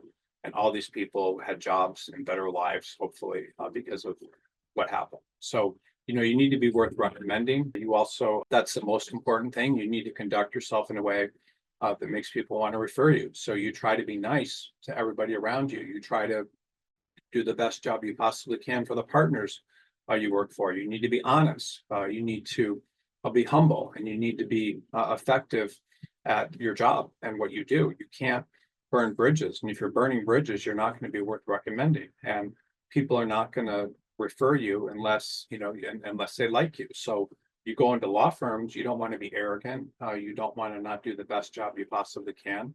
You want to be someone that people are eager to recommend, who will show up and, do a good job. And even if you're not going to work someplace for the long run, you still need to leave with people saying positive things about you, and not say negative things when you're leaving the firm. And some referrals are reputation. And so when someone takes their reputation and puts it online for you, that's a very good thing. So you need to build connections, and you need to not treat your employers as transactional, like I'm just here to make money. Like, no, you're here to learn, and you respect them. And and people, you want people to like you, and you want to have trust and respect. And so few attorneys do this. They don't think about like what they're offering, necessarily to an employer, and why they should be recommendable. They're just not doing that. And that's important.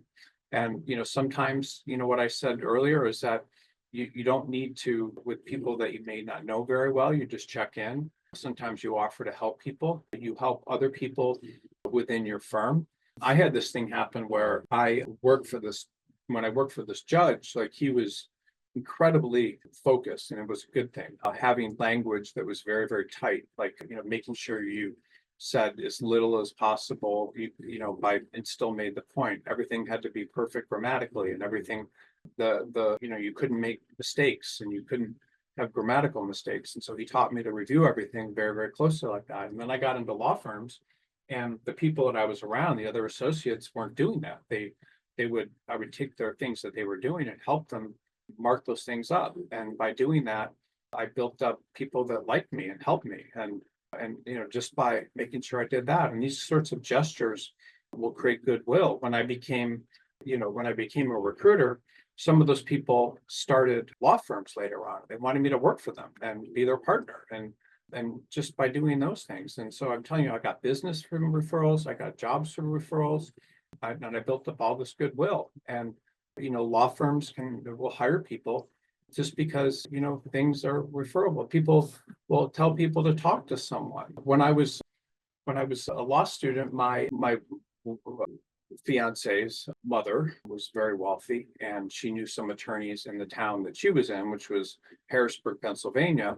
She told me to go in and talk to these people, and they were offering me jobs. I mean, it's crazy, like just these connections and being referable. So, the legal profession is a meritocracy, and so certainly credentials and your class rank law firm matters, but credentials really will open the doors for you. And and it's invisible, but if you have influence on people, you're going to get referrals. Most law firm cases, most things that are happening with people that have their own law firms, most business and stuff comes through referrals. It doesn't come through, so, like you may see these lawyers with, advertising on buses about personal injury and so forth, but in reality, probably most of their business is coming through referrals and people they've done a good job with. Everything happens because of referrals.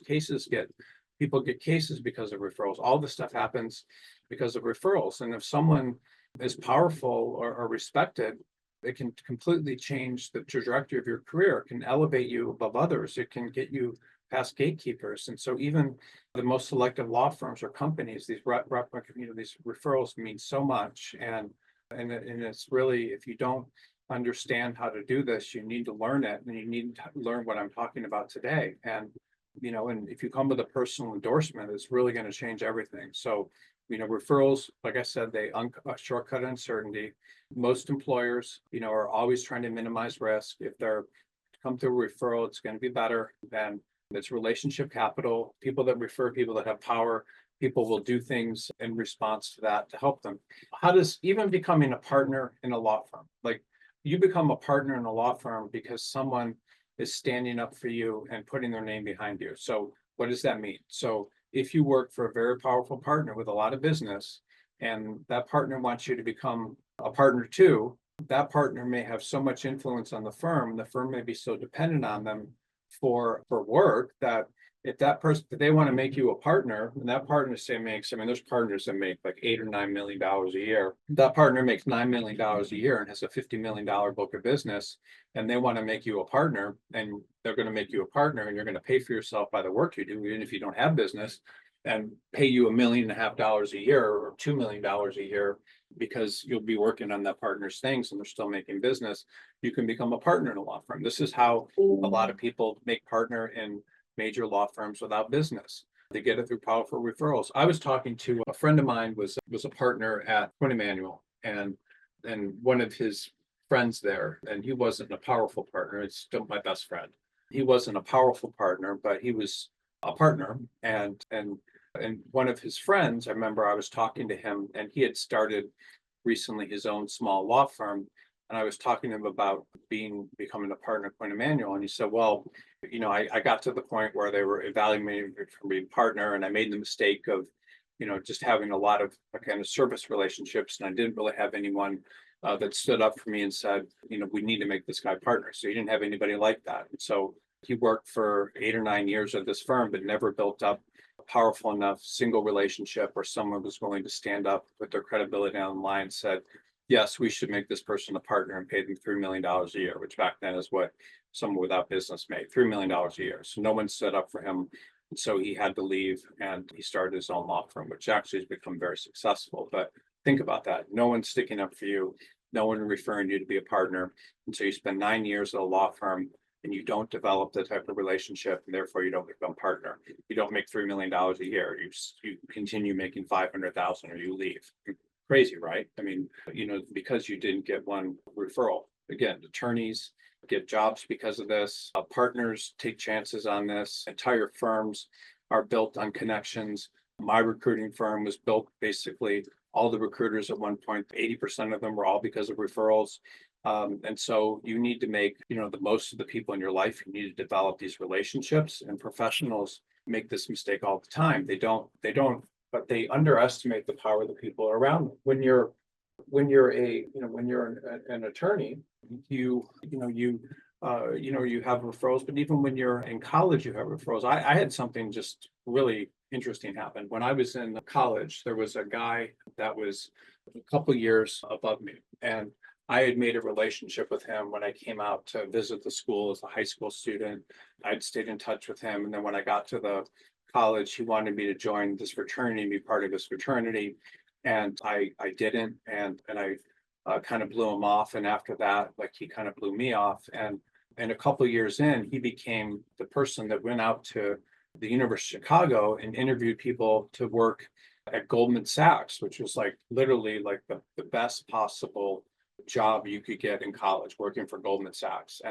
And because of that, I didn't get a position with him. I didn't get a job at Goldman Sachs, which probably would have changed the trajectory of my life. And he ended up becoming someone at Goldman Sachs that made hundreds of millions of dollars and became a partner there. Just very, very successful. And had I maintained that relationship, what would have happened to my career? Maybe I would be a super rich investment banker. I don't know, but that's it. So in college, people will have relationships, and if you're in any social organization in college, you have relationships, and in law school. And so most people aren't doing this. And so if you do this and you start cultivating these relationships and stay in touch with mentors, professors, colleagues, anybody you can, and have positive long-term relationships, then that's going to help you.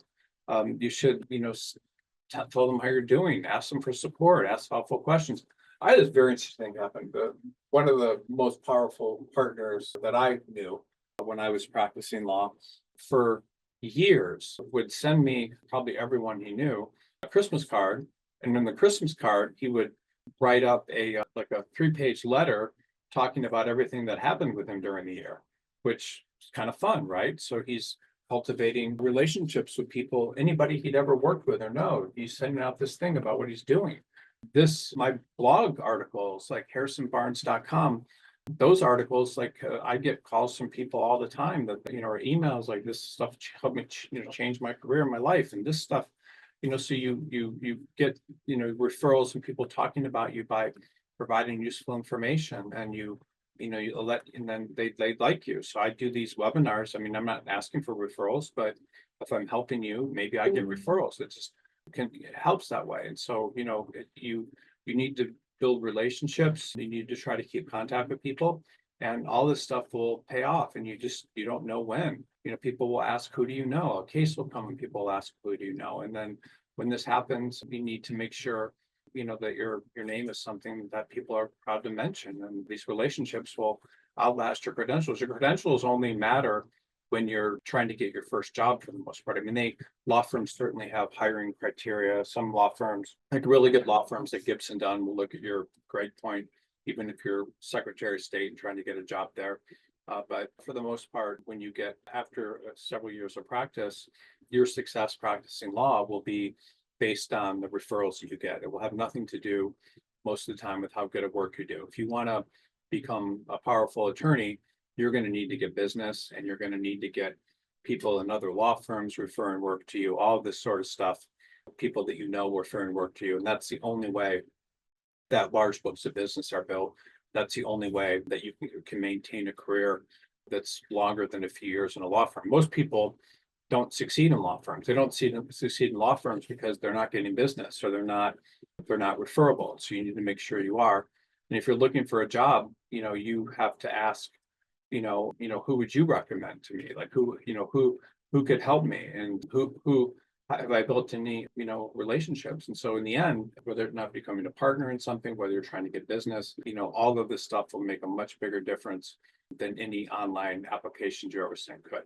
So we'll take a quick break. And then after the break, I'll come back and I will answer questions. I will answer as many questions as people have. So your questions could be about anything to do with your legal career, and I'm happy to answer them all. And doesn't have to be about referrals.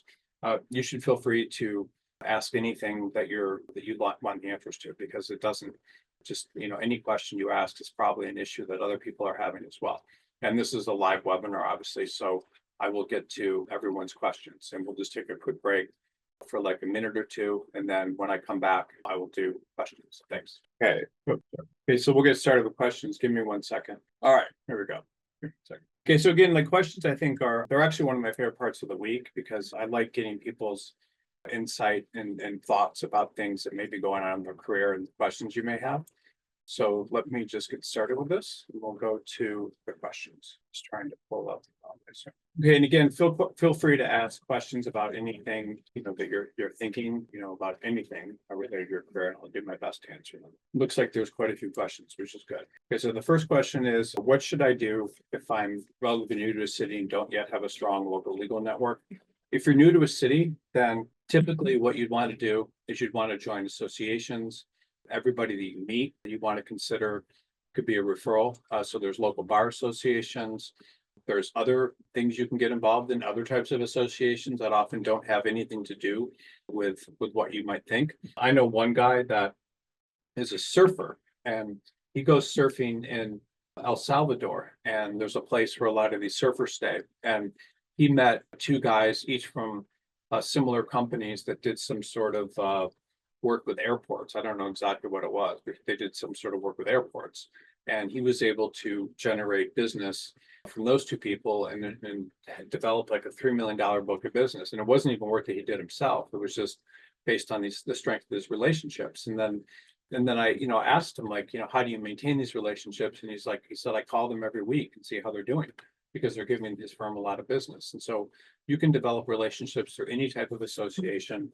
You can develop relationships by playing soccer on a club team. I mean, any way you can possibly think of to develop relationships will help you. And it doesn't have to be legal. I mean, most of the time, legal associations, a lot of people are actually competitive with each other. So other types of associations and things like that can actually be even better. I mean, they can be helpful. I had for a while, it was representing, up until about 5 years ago, I had a law firm, my own law firm, for maybe 10 years. And with that law firm, I didn't really solicit outside business, but I knew someone that owned like kind of the major legal newspaper in Malibu. And so I started writing articles for him. I would write articles about different legal matters and things that I was encountering. And they were just, little short articles of maybe 500 words. And one day I wrote an article about zoning in Malibu. And another time I wrote an article about the city being sued, or the city suing someone.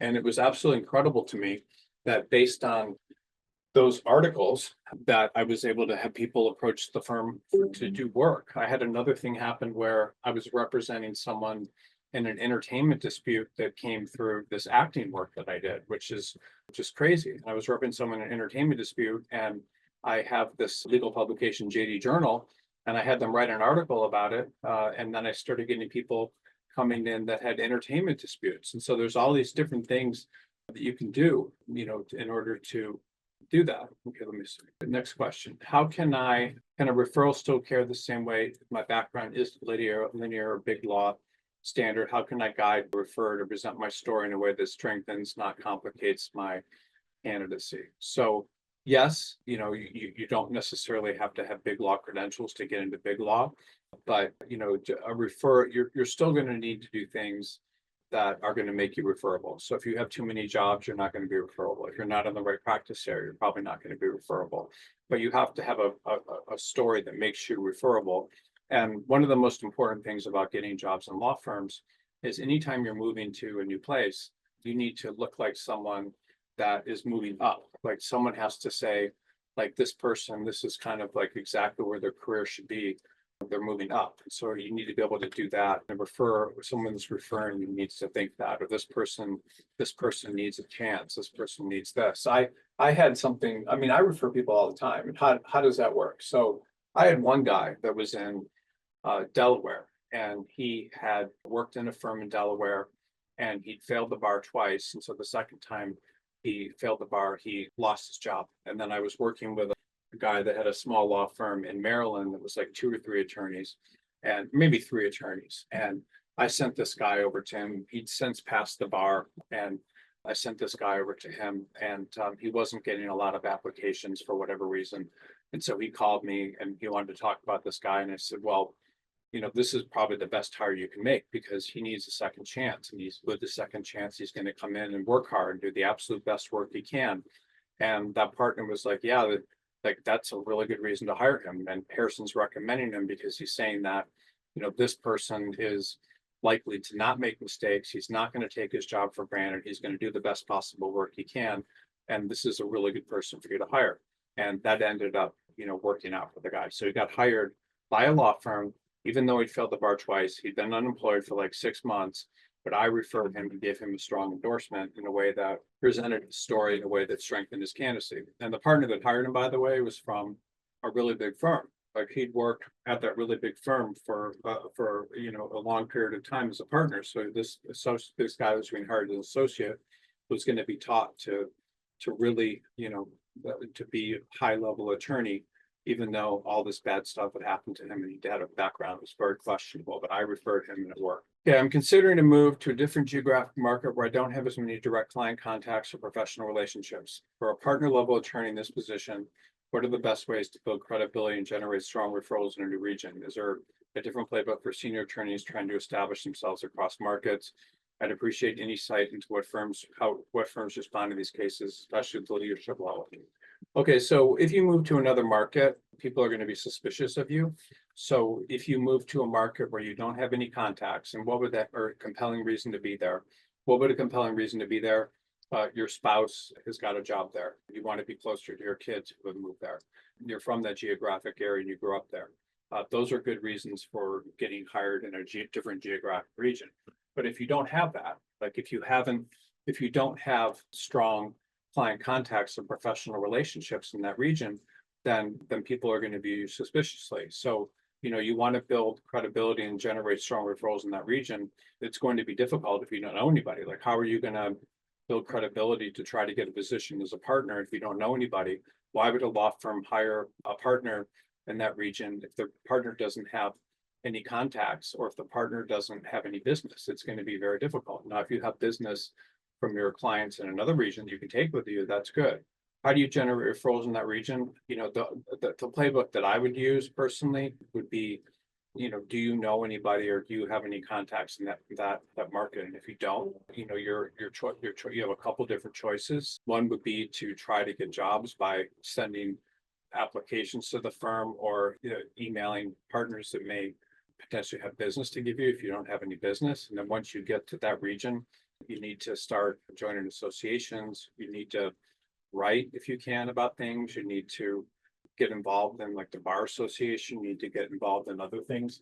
But it can be difficult to do that. Give me 1 second here. It can be difficult to do that, if you're moving regions. I mean, the presumption is if you're a senior attorney and your partner level attorney, that you're settled in whatever market you're in. If you're not settled, then that's difficult. So I place partners all the time in regions where they're not from. But how do I do that? I find firms that may have an opening for senior level attorney or people to do work. One of my first placements was a guy in Chicago that had been a partner in a big law firm, and then he left that law firm to try to start a diaper company in Russia with his friend. They started this diaper company, it was successful. This is when kind of Russia was opening up. And then Procter and Gamble came in with Huggies and all these sorts of things and just completely destroyed his business overnight. So he was unemployed. He'd gone and he'd started a business, and because he'd started that business, the firm he came from wasn't willing to hire him. And then in addition to that, he didn't have any business. And so I took him under my wing, and ultimately I got him a job working at what is now K&L Gates. But at that time it was, it was in Seattle. It was Preston Gates and Ellis. That was their main office. And they had a securities attorney there.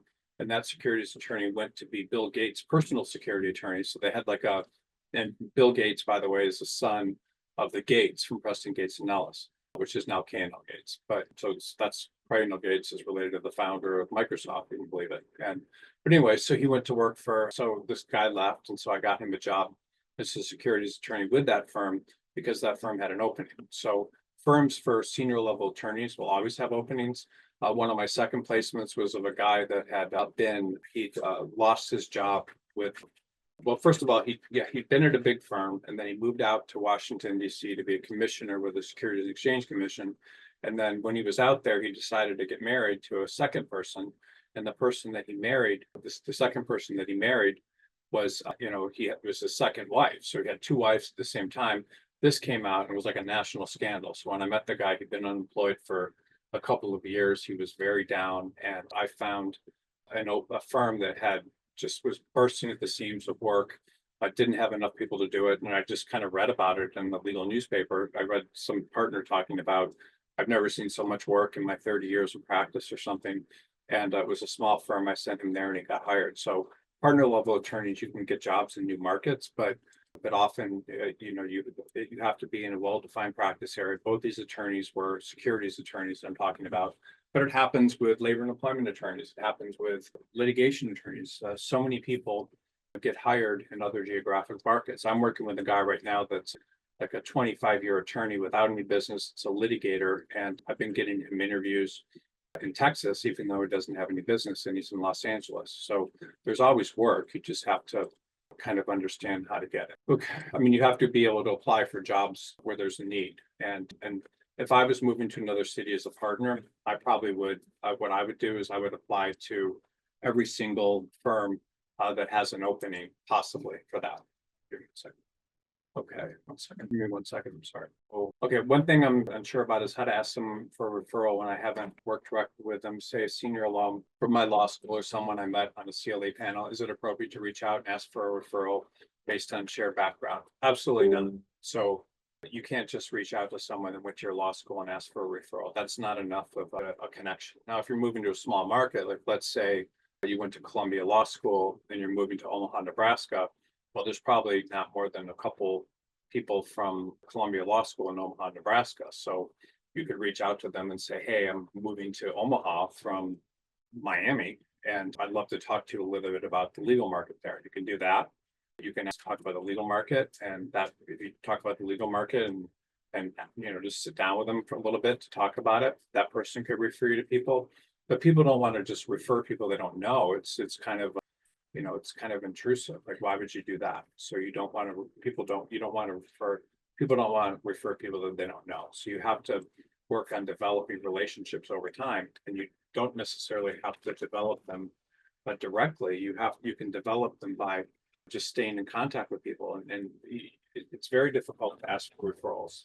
People oftentimes will say, if you were raised in a certain area, or you have a certain type of reputation, you can talk about people in common, and then if people in common will refer people to you.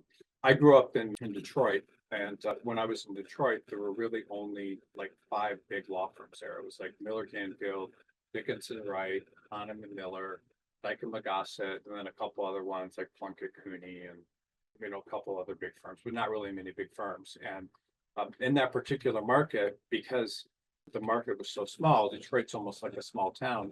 most of the positions, a lot of the people get hired based on referrals. They don't get hired based on, other things. They get hired based on referrals from people that they know, because most people in Detroit know other people in Detroit and so forth. So if you sit down and interview with a law firm, they'll ask you, you'll talk about people you know in common because you're from Detroit.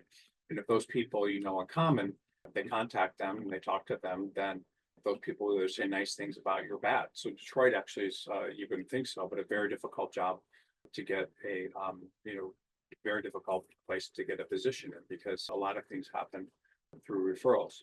So just thinking about that, when you're interviewing with people, if they know people in common, then they may ask those people about you.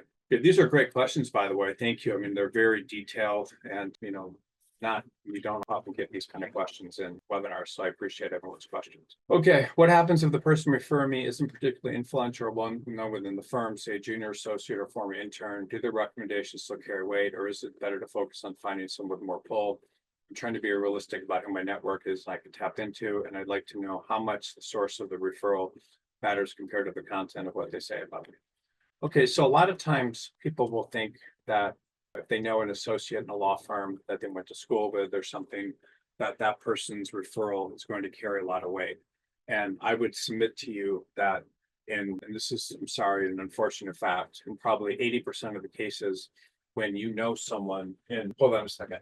No, hold on a second. No, sorry. So in 80% of the cases, if you know a partner or something, or an associate or something inside a law firm, that recommendation is often dangerous. It may not be something, it may be something you think that would be helpful, but it's actually not. Why is that? Because if the associate that's referring you to the law firm isn't doing good work, or if that associate is not liked, or if there's issues with that associate, that if that associate's referring you, and you may not be aware of how well that associate's doing. If that associate's referring you to the firm, that may actually not be helping you, it may be hurting you. So you have to kind of think about that. Like, is this referral someone that could help me? Or is this referral someone that may not help me? You never know. That associate may not be doing good work, or who knows? Other times, if you're getting referred from an associate inside the law firm, that associate may be competitive with you. So when they refer you, they may just volunteer positive or negative information, and that may not help you. Or sometimes the associate would feel like you might do better work than them. So maybe you ask them to refer them and they don't. So you never know. Like, you never know with a referral how much it's going to help you or hurt you if you get an associate. If you get a referral from someone that's a partner there, then that can help you. But then you don't even know how powerful the partner is. The partner could be an income partner that the law firm's trying to push out. So you want to get a referral from a powerful partner. But in the absence of any referrals, yes, you can try that and it could work. But a lot of the time, just having a referral inside of a law firm may not help you, because you don't know that person's standing with a law firm and you don't know how much that person's actually going to help you.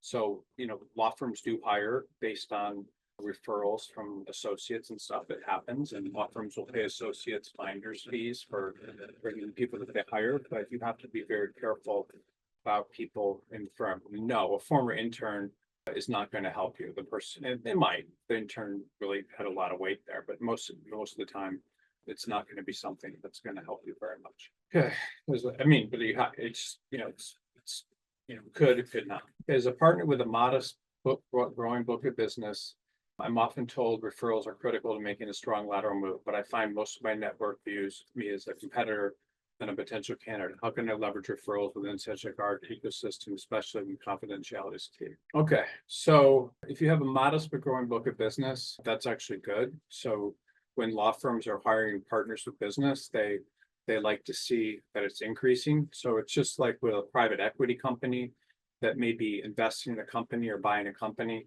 If they see the revenues are consistently increasing, then that's a good bet for them, because that shows that whatever the business you have is a good business and it's likely to increase in the future, and they can get a good price today over something that's going to have a lot of value tomorrow.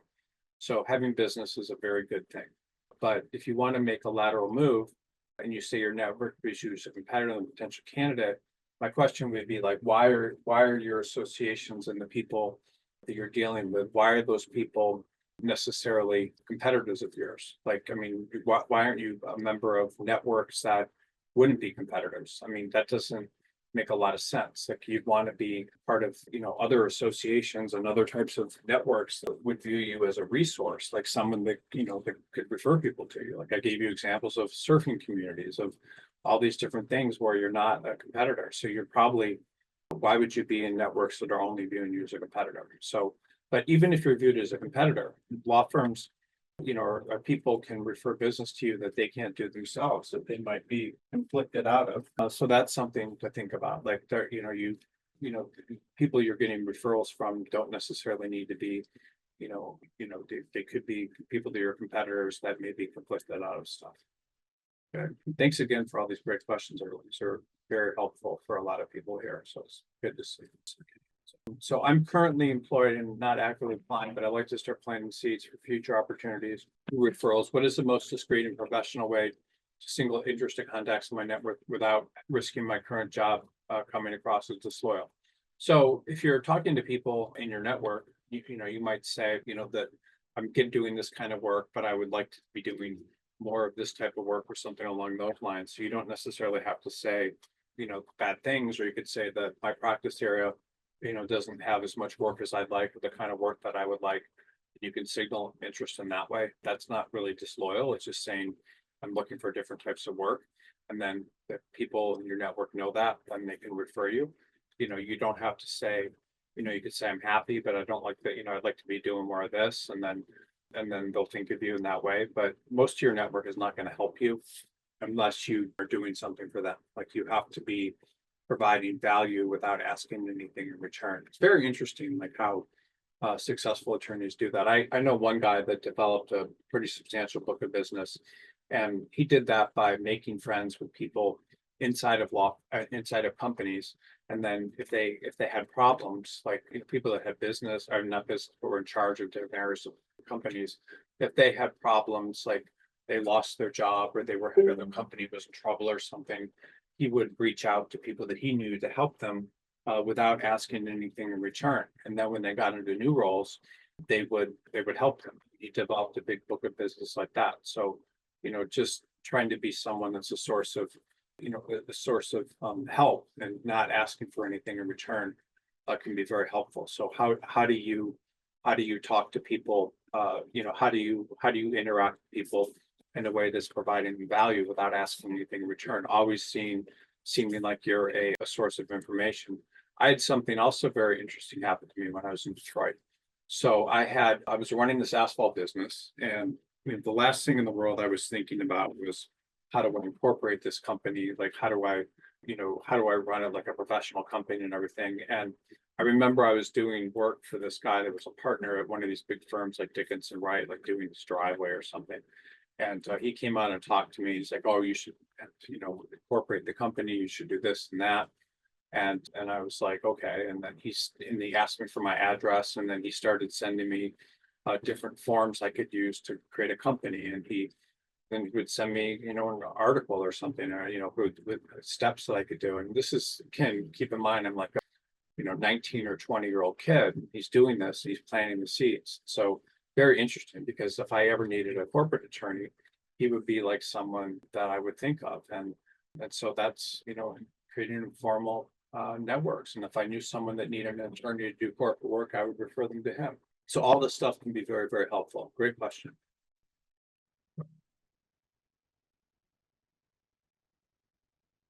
Okay, next question.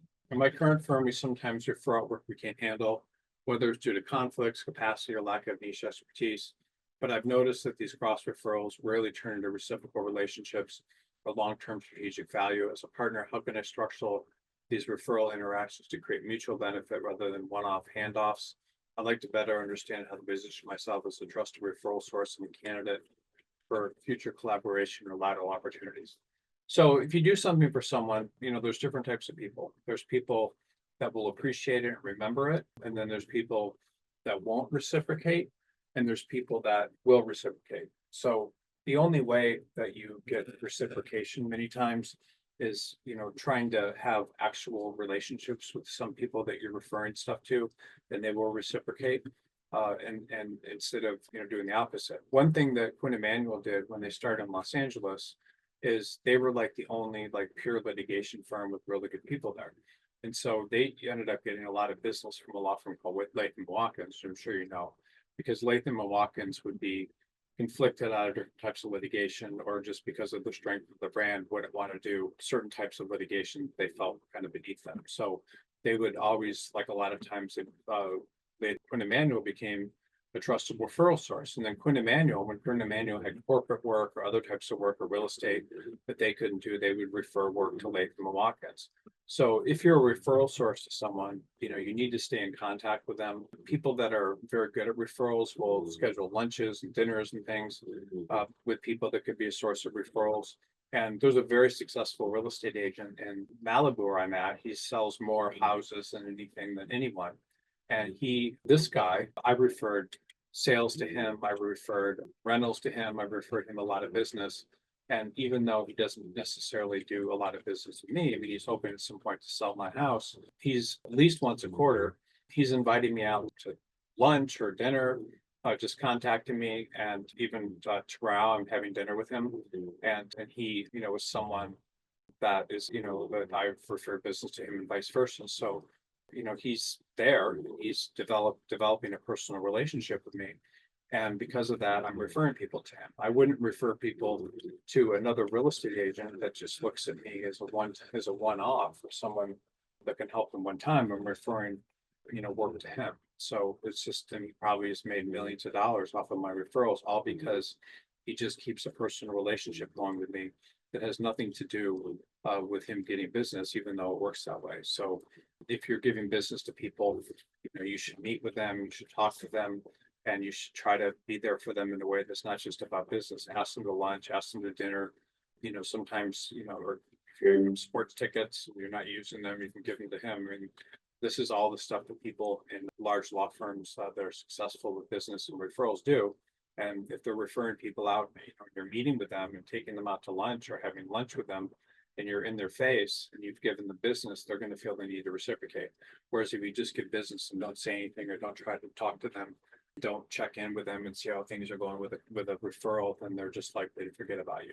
Okay, at this stage in my career, I'm often giving one-to-one giving referrals rather than receiving them, but I sometimes wonder if I'm under leveraging my own network when it comes to my personal career strategy. How do successful partner level attorneys shift the dynamic and position themselves to receive high level referrals without seeming opportunistic? So you stay in touch with people. You don't, you ask them, like I gave you the example of Bill Clinton. You ask them, you learn about their family. You ask them about their how things are going. You check in if you've given referrals, how things are going. You invite them to dinner. I know one guy that I've referred stuff to recently, and he sent me a text yesterday saying that he had this reservation at this place. It's impossible in LA to get a reservation. It takes like months.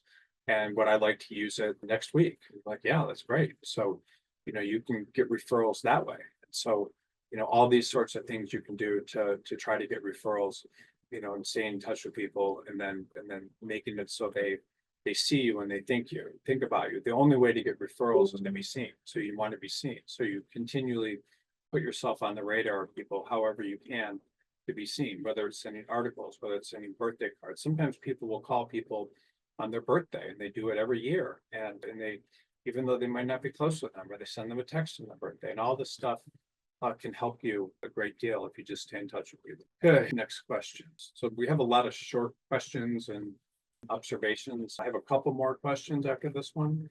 So if anybody has any more questions, just try to ask them now. And I think we have 5 minutes or something for questions left. Okay, I'm clerking and currently looking for a job starting in October. I went to a bar association event, met a law firm recruiter. We scheduled a Zoom meeting to chat sometimes later. Do you have any advice in the meeting? May I ask her my strengths and weaknesses and how to improve my candidacy and career advice? Can I ask her to move forward my resume to people she knows that are hiring? Or can I ask her to speak with a lawyer at a firm? No. So you don't even ask about sending your resume. You don't ask about a job. You just talk to her and ask her what she knows about the legal market. Where would be a good place for someone like you to apply?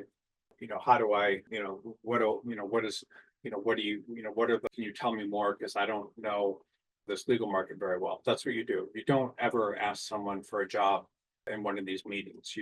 It's presumed, like of course they know you're looking for a job. Why else would you be talking to them?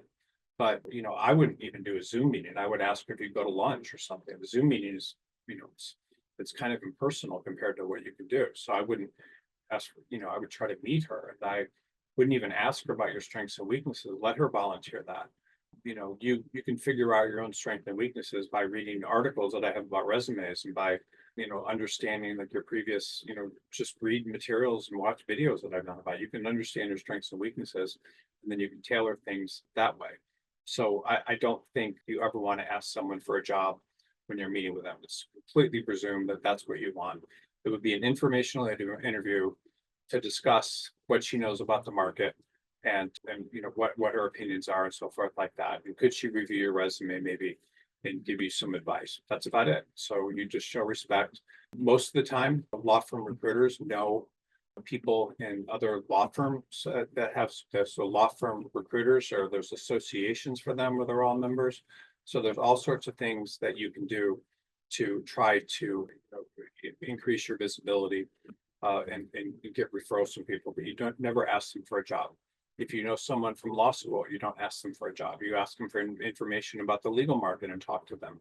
Again, all this stuff is presumed if you're meeting with someone. So if you ask for a job, then it's more likely to hurt you than help you. People presume that that's what you're looking for, and just be nice to them. Sometimes lunch, if they're open to going out to lunch or something, or coffee. I mean, it's better to put yourself in front of people than to do, tend to ask to just ask them for something or get on Zoom. Zoom is a little bit too impersonal. Okay, I've opened a law firm myself because I could not get a job easily. What advice to improve my law firm, and how should I plan for a comprehensive business? Okay, so you can get a job. Again, anybody can get a job. There's thousands of law firms in every city in the country. I mean, every state in the country. There's thousands of law firms where anyone can get a business. If you go to a town with 25,000 people, there's probably 50 towns like that in the state of New York. And there's probably each of these 25,000 towns, probably several personal injury attorneys, most of them solo practitioners, and you could approach them for jobs. There's all sorts of ways to get a job. So anybody on this call that thinks you can't get a job is just nonsense. Anybody can.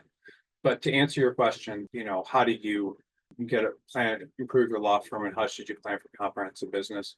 In every practice area, there are courses. So you can join groups and things that will teach you how to get business as a personal injury attorney. You can join different, you can join groups. There's places that will teach you how to be a trust and estates attorney and generate business. So you have to develop a niche, and if you develop a niche, you'll do well. I know countless, like more than I can even think about right now, personal injury attorneys that started their own law firms and managed to do well often by getting referrals, but just starting their own firms. I know one woman that's an international famous immigration attorney that wasn't able to get a job as an attorney when she graduated from law school and started her own law firm. I know people that have done that with trust and estates. I know one woman that graduated from law school, and she what did she do? She was not trust and estates. Yeah, she graduated from an unranked law school, meaning it wasn't even, a non-ABA law school, like 3 years ago, and developed this very strong trust and estates practice just on her own. She was all self-taught. I know lots of people that are self-taught and start their own law firms and do very, very well. A couple of the personal injury attorneys that I know, that I can think of, like 5 of them off the bat, have businesses that are generating like $20 million a year in revenue. It doesn't mean they're making all that, but that's what but they're making millions of dollars, and they didn't have any experience. So any practice area you want to get into, personal injury, trust and estates, if you do searches online for how to run those firms, there's all sorts of articles.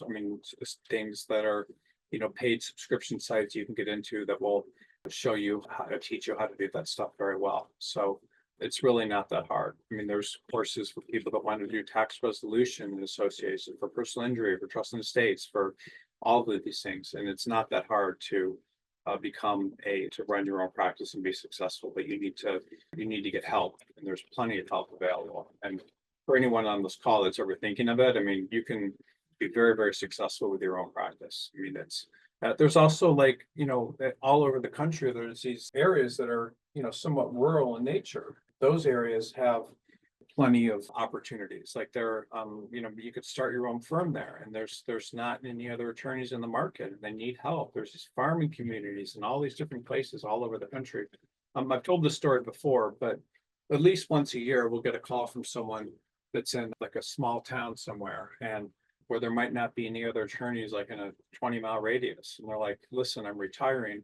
I need someone to show up and take over my practice. Can you find anybody? It's just like literally there's no other attorneys in the region. So moving sometimes to small geographic areas can be really smart. When I was in law school, I remember I walked up to these two guys that were in a bar, and they'd gone to Thomas Cooley Law School, which has never been the highest ranked law school in the country. It's doesn't do very well in rankings. And I met these two attorneys there that were successful, and they said the first thing that I would do, if I wanted to start a successful law firm, is I would find a small town in Michigan, put up a billboard saying I was a personal injury attorney, and do very, very well. And I mean, there's so many opportunities. Okay, what would your advice be to attorneys who have been practiced closer to 30 years, both in-house and as a solo, but not at a big firm, who wish to get hired by a firm? Do recruiters, placement agencies represent older attorneys? Yeah, of course, recruiters represent older attorneys. I represent tons of older attorneys with 30 years of experience. But the problem is in-house and as a solo. Once you go in-house, it's very difficult to get law firm jobs. The reason is that you've kind of made a choice to work in another practice setting, and working in-house is different than working in a law firm. There's different demands. You tend to be a generalist. In-house attorneys refer a lot of work out. It's complex instead of doing it themselves. So being an in-house attorney can be difficult. And then if you're a solo, that's also difficult because you're not working with other individuals or running your own business. And so law firms, unless you have a lot of work that you can bring over your solo, are suspicious of that. So how do you get hired by a big firm? You typically would have to have some sort of expertise, not even a big firm, a small firm, some sort of expertise that they can't, that makes you marketable. Like you're doing some sort of practice area, like if you're doing like ERISA, for example, in-house and as a solo, that would be marketable, but you may not have that. So attorneys do get hired. If you were working in-house doing healthcare related work, and then you were working as a solo doing healthcare work, you could get hired by a law firm. If you were doing some sort of personal injury and you wanted to work in a law firm, but you probably wouldn't if you're in-house, that can help you. I place in-house attorneys all the time in practice areas like healthcare and things, because there's demand for people that have healthcare experience working in companies. That's happening right now. It's not normal. I don't know why it's happening right now exactly. I mean, I do, but I just don't need to articulate it. But to get hired by any firm, you need generally to have expertise. But if you're moving to a geographic area where there's not a lot of attorneys, and they need people, you could possibly do that. But recruiters can only represent people where the law firm feels like they can make money off hiring the person right away. And if you're a generalist or you worked in-house and your experience is not something that a law firm can do, then why would a recruiter placement agency represent them? So I make placements of older attorneys all the time, but the older attorneys that I place are experts in some sort of practice area. I don't care what it is, but it generally could be something like securities law or some sort of corporate law, or it's just some sort of practice area that there's not a lot of attorneys. I think this might be the last question, but let me check. So if there's any more questions, I will answer them. Okay, I'm a fairly newly admitted attorney. Currently, I'm looking for a new job because of my previous employer downsizing our company. I'm open to new opportunities, but unsure where to start. What next steps do you recommend, or how to approach conversation with networking and connect with people unemployed? Okay, so if you're a new attorney, it's pretty hard for you to have a network. I saw something that was kind of interesting. There was a guy that went to Rutgers Law School, and he was living in a suburb of New York, in New Jersey, a suburb in New Jersey after graduating. He didn't have a job, and he would go to this dog park every morning and walk his dog. And when he went to this dog park, there was a partner and a large New York law firm that also would walk his dog at 6 in the morning in this dog park. And he connected with this guy, and he ended up getting the job in this big firm, even though he wasn't someone that normally would be hired. It was very, very interesting, that he was able to do that. And so how do you network if you're unemployed? I saw another thing happen that was very interesting. There was a woman that had a litigation job in a law firm in Delaware, and she lost her job. I don't know why. It wasn't something bad, but it wasn't something good. But she lost her job, and then she decided that it was very difficult for law firms in Delaware that were outside of Delaware to file different corporate related documents without an attorney in Delaware. So she contacted all these law firms all over the country, and she started getting work from big firms, like referring work to her to do this kind of simple type work, which I thought was very interesting. So, how do you get new jobs from networking? Those are just a few examples. And Coco's the great example. But if you're unemployed, honestly, like no one should be unemployed. So let me just do one more screen share to show you just some examples about how easy it really is to get a position if you're unemployed, because no one really, does these things. And I really don't know why. So let me just here Zoom, make sure we're on the right screen. It doesn't look like I'm Zoom. Okay, here we go. So how do you get a job if you're unemployed? So this example I'm going to give you is just crazy. So list of cities by population in California. So this, we'll go to Wikipedia here, largest city in California by population. So we go here and you can see obviously Los Angeles, San Diego, like all these cities down here. But when you get into markets like Fresno here, and you get into Sacramento, Long Beach, and you start going down this list of places, here's Rialto with 103,000 people. So, let's take just an example. If you want to do personal injury, you don't have to do personal injury, but if you want to do personal injury law firms, personal injury law firms in Rialto, do the search here, and all these people just come up. They're all in Rialto. There's just more and more and more and more. There's pages and pages of these people that do personal injury in Rialto. Then you go down here and there's all these lists and rankings. There's all these people, there's pages and pages, and then these are sponsored listings, these are non-sponsored listings. There's probably, how many pages of this? So there's, over 20 pages of personal injury attorneys and law firms in Rialto, California. And Rialto, just so you understand, is these are just the top 100. And then there's going to be firms that have 25,000, 15,000. So if you want to work in California, doing anything, there's tons of places you can apply to, probably thousands. So there's really no reason for anyone to be unemployed. It's just ludicrous. It doesn't make any sense. Like, why would somebody be unemployed when there's so many different places that they could work? Okay, let me just go through here, make sure I got. There's one more question. I just get to this one. Sorry, I'm trying to make sure I show the right screen. Give me 1 second. Fine. I think it's give me fine. Fine. I think this is the next question. Any advice on how to better get people to want to know you when attending network events, such as an annual meeting of a bar association? Thanks again. Yeah, I mean, you sit next to people, you talk to people you think you can have a relationship with. When you just talk to people and walk up to them, and there's someone that may have connections, you try to actually make friends with them in a genuine way, and relate to them in a genuine way, where you're not necessarily asking them for something. You develop relationships. Things are built on relationships, just not handing out your card and so forth. You need to have a strong relationships with people in order, you need to develop relationships. So, and they need to be based, there's certain types of people that you like. So typically when you meet people, there's a rule that 1/3 of the people that you meet, you won't really like for whatever reason. The other 1/3, you really won't care. And then the other 1/3 will just be some sort of connection where you will like them. So that you need to figure out, are these people, are these the kind of people that you can connect with, and you can connect with certain types of people. I mean, sometimes people will connect with other people because they like to drink. I mean, I'm just being completely honest here.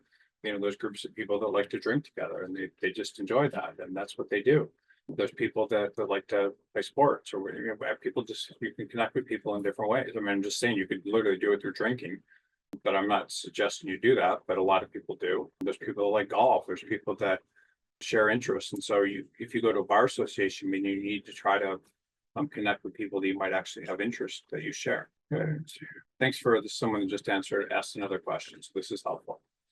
Okay, what would you suggest to someone who has a master's of law degree and a background with a legal qualification in a foreign country, consider the job hunting and making connections? Okay, so it's sad, but people come over to the United States all the time and they get LLMs, pay $100,000, and then they want to become attorneys in the United States. And almost all of them don't get jobs. I remember when There was a woman, my first one, Quinn Emanuel, that had an L at Harvard and had gone to school in Singapore.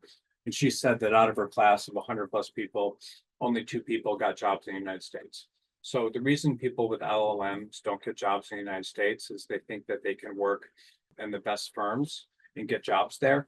And they might get a job for 1 year or something, but almost none of them get long-term positions in law firms. And they try to work in the biggest law firms in the biggest cities. So if you have an L from anywhere, you can get a job, but you just can't do it at the biggest firms most of the time. You have to learn how to apply to smaller places, and you have to learn to go where there's demand. There's not going to be demand in Los Angeles when there's tens of thousands of attorneys, or maybe hundreds of thousands working in that market that are from Los Angeles, are working in Los Angeles, that have contacts in Los Angeles, that went to law schools and got JDs. Like, why would they hire someone with an LLM? They don't have to. There's tons of people.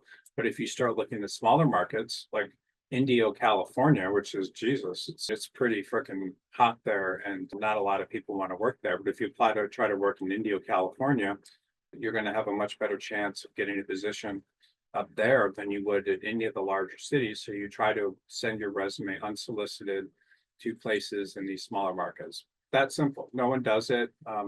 People go to LLM programs and career services. The career services will try to use their contacts, which is good, to get you jobs in big firms in those markets, but they certainly won't be able to get you jobs, and they may not be able to get you jobs. So you need to apply to smaller markets.